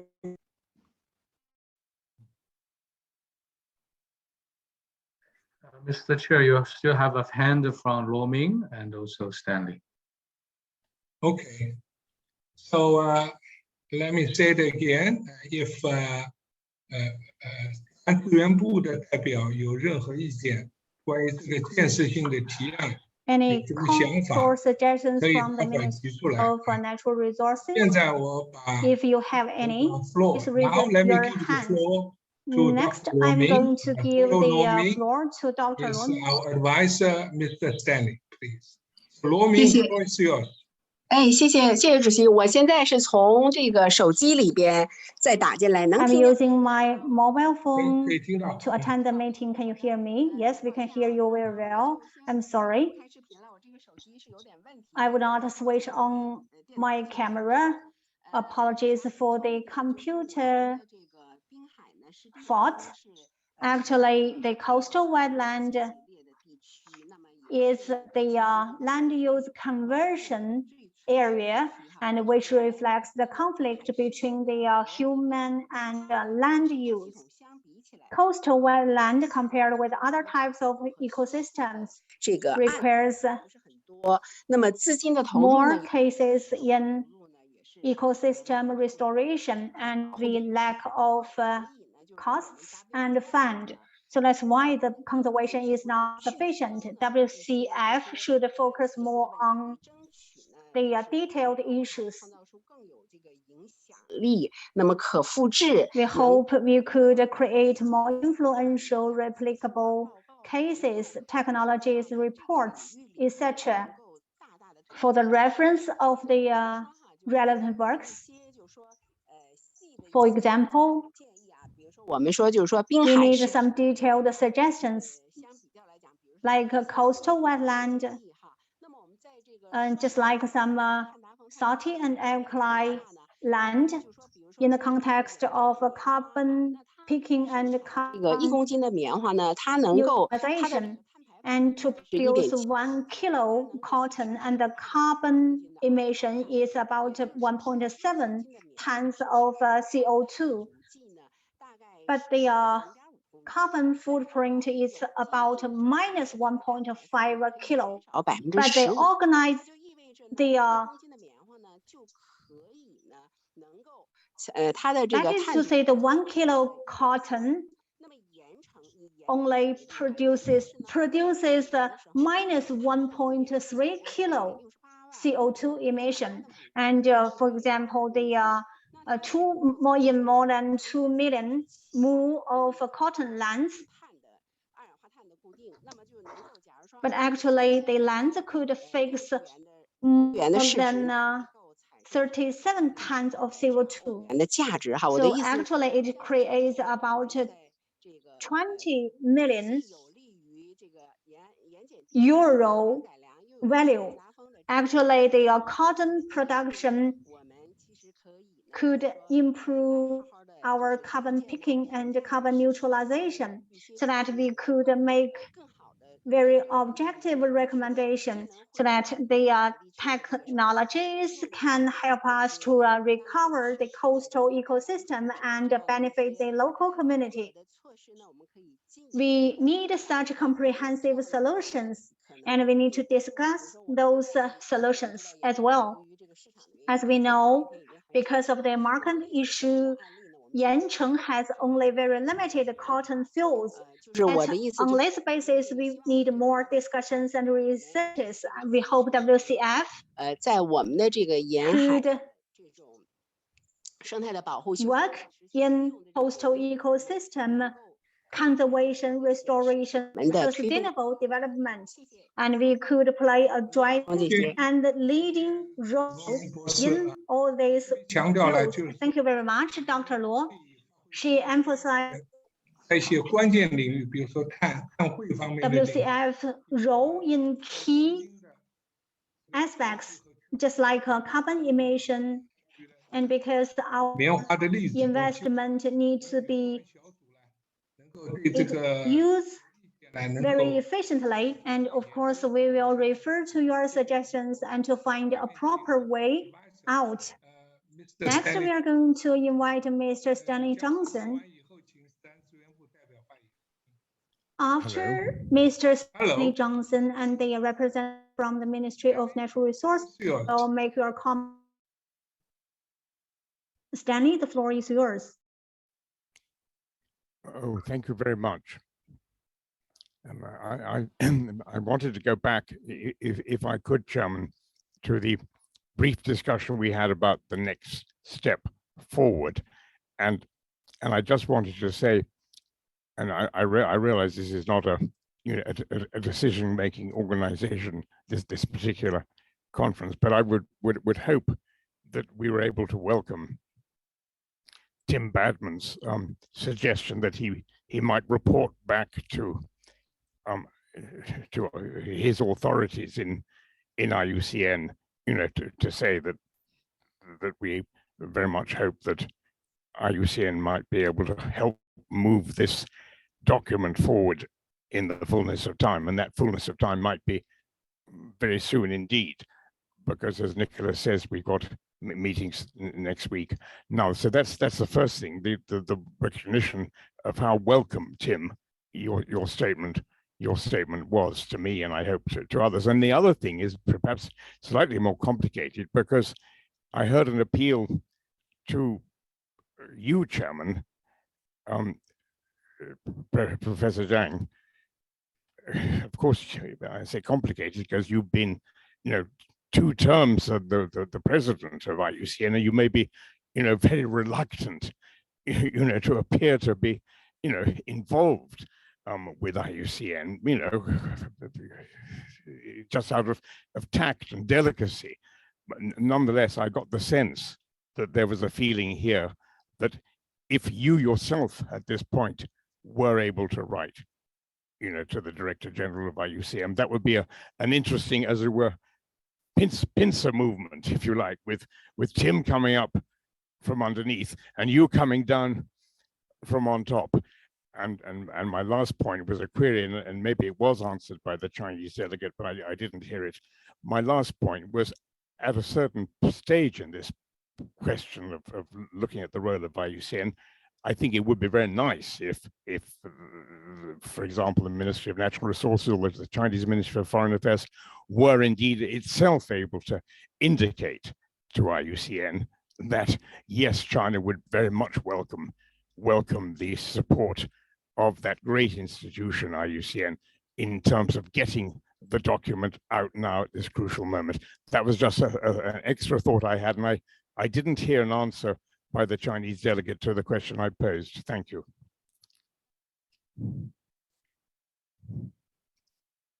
Thank you so much, Advisor Mr. Stanley Johnson, for your trust and for your very constructive suggestions. I think that the steering group will study your suggestion very sincerely and to find a very good solution. Thank you. And now the floor is given to the representative of MNR. 自然资源部的代表请发言。下面请感谢副司长吴俊司长发言，是吧？还是陈丹红司长？对，感谢张主席。我是自然资源部 Chairman Zhang. I'm Chen Danhong from the Ministry of Natural Resources. It is a great honor to attend this meeting. Just now we have heard very practical and insightful presentations. I think they are very useful and make me confident about the establishment of the influential WCF. As Mr. Stanley said, the IUCN's involvement into the WCF establishment, I think this is a very good suggestion because our platform is an open platform. We look forward to open discussion, co-building, and co-sharing platform, especially for the influential and experienced international organization in terms of coastal restoration and conservation. We welcome the organization like IUCN to join us because we believe IUCN can provide us their good concepts, philosophies, experiences, and lessons, as well as their partnership network to WCF. All this will make WCF an open and international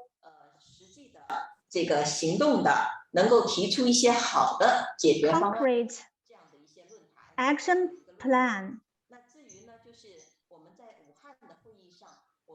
And the Wuhan meeting, as for the Wuhan meeting, whether we could join hand with IUCN to organize a side event. And personally speaking, I'm open to it. I'm positive about it because the Ramsar COP14, due to the impact of COVID-19, may be rescheduled. And later we will discuss about this issue according to the changes in the schedule, how to organize this side event and when to organize this side event and how to promote WCF into an effective forum. And we could continue our discussion on this regard. Thank you very much, Chair Zhang. Thank you, Madam Chen, the representative of MNR, the International Cooperation Department, Madam Chen Danhong. Thank you for your important response to the suggestion from Stanley. I'm very happy that the meeting today is very effective, practical. More importantly, the meeting attracted the representatives from different parties and different organizations, but actually this is a very harmonious and constructive event. We could work out a very effective solution to address the coastal ecosystem recovery and conservation. The advisor Stanley's suggestion is positively responded by Madam Chen Danhong. WCF responds to the three very important international conventions. The Madam Chen's response to Stanley's suggestion and Team Badman and Nicholas' response to the suggestion make our event a very sincere, open, and constructive event. Madam Chen responded to Stanley's suggestion very directly and efficiently, and she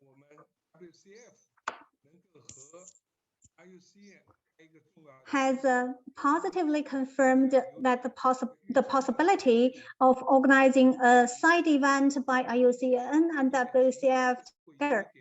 But maybe the format of the Wuhan meeting will be changed.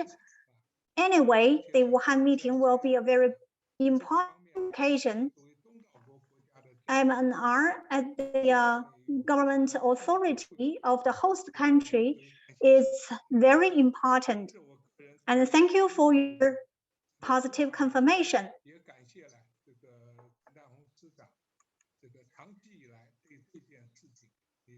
We appreciate Madam Chen's contribution and continuous support to WCF. China is a big country with many international cooperation programs. You spend a lot of time and energy together with our team.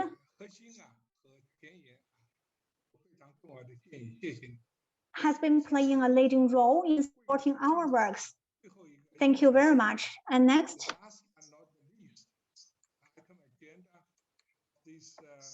we will cover the last topic of the side event. By Madame Wu Jun, the Vice Director of the Department of International Cooperation of Ministry of Natural Resources, China. So, Madame Wu Jun, the floor is yours now. Wu Jun副市长，请你。感谢尊敬的张先生主席，各位嘉宾。Distinguished Chair Zhang Xiansheng, distinguished guests, dear colleagues, ladies and gentlemen. It is a great honor for me to attend today's meeting together with you.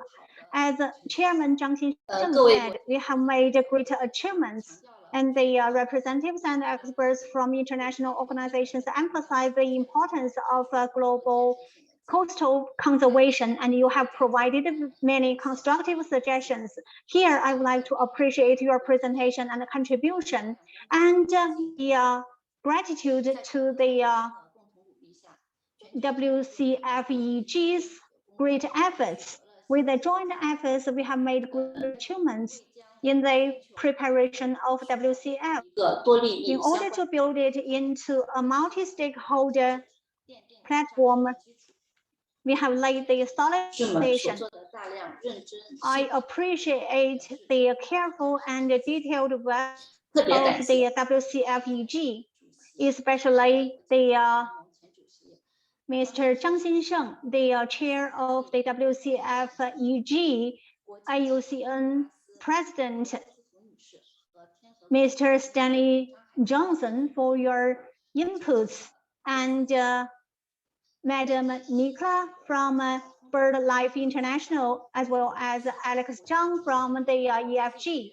We hope the WCFEG will play the vital role in gathering the international consensus, taking stock of the missions and visions for the coastal restoration and conservation. And also you could create a very effective work mechanism, just like our framework document said. WCF as an independent international platform will work with the existing international initiatives so that we could make each other stronger and more influential and realize our goals together. And also we need to define the next WCF themes, topics, contents, outcomes, and achievements. On the basis of the works done by Science and Evidence Task Team, we need to continuously build our brand, attract international engagement, and make the WCF more influential, stronger, and better. On the basis, we could promote the CBD COP15 Phase 2, the UNFCCC COP27, and Ramsar COP14, so that we could organize more side events to attract more international stakeholders. Just as Mr. Stanley said, we need to promote more engagement and participation. MNR is willing to make joint efforts with all of you to build WCF into a co-building, co-consulting, co-sharing, and internationally influential platform for international cooperation, and so that we could contribute to the coastal ecosystem conservation and sustainable development. Thank you very much for the wrap-up from Madam Wu Jun on behalf of MNR. Thank you very much. Distinguished guests, dear colleagues, ladies and gentlemen, the side event turns out to be a great success. I need to apologize for the time delay by 40 minutes. And maybe I didn't manage time properly, and I need to improve in the future. And of course, some technical problems may delay our time, but finally, all the representatives and speakers have made their speech. The most important thing is we have covered every topic in the agenda. We have realized the 3 objectives of the meeting. And we could highlight the coastal ecosystem conservation on the occasion of the UN Ocean Conference, because coastal area is the key areas for the ocean conservation and restoration. Because today, the representatives from the BirdLife International, ICLEI, and CMS has made very important presentations. The Chinese government, the representative from the government agencies, and the reports from the task teams have greatly encouraged us, and we could see the promising future of WCF. Also, we feel the urgency of our work, realizing our goals, because we share the same interest and common vision. We have the sense of responsibility to fulfill our mission. I appreciate the atmosphere and attitude of all the representatives. We are frank and open to express ourselves. I think the side event is very successful, and we have fulfilled our agenda and collected many important suggestions. It's a great side event, and I believe that this side event will have a great impact, not only for this UN Ocean Conference, and also for the coastal area ecological reservation and conservation. Thank you all for all your contribution, and I hope everybody here will continue working like that and greatly actively participate in all the following work, so as that in the Wuhan, our establishment, the goal of establishment can be finally realized. Thank you all. Good morning, good evening, and good night. Thank you.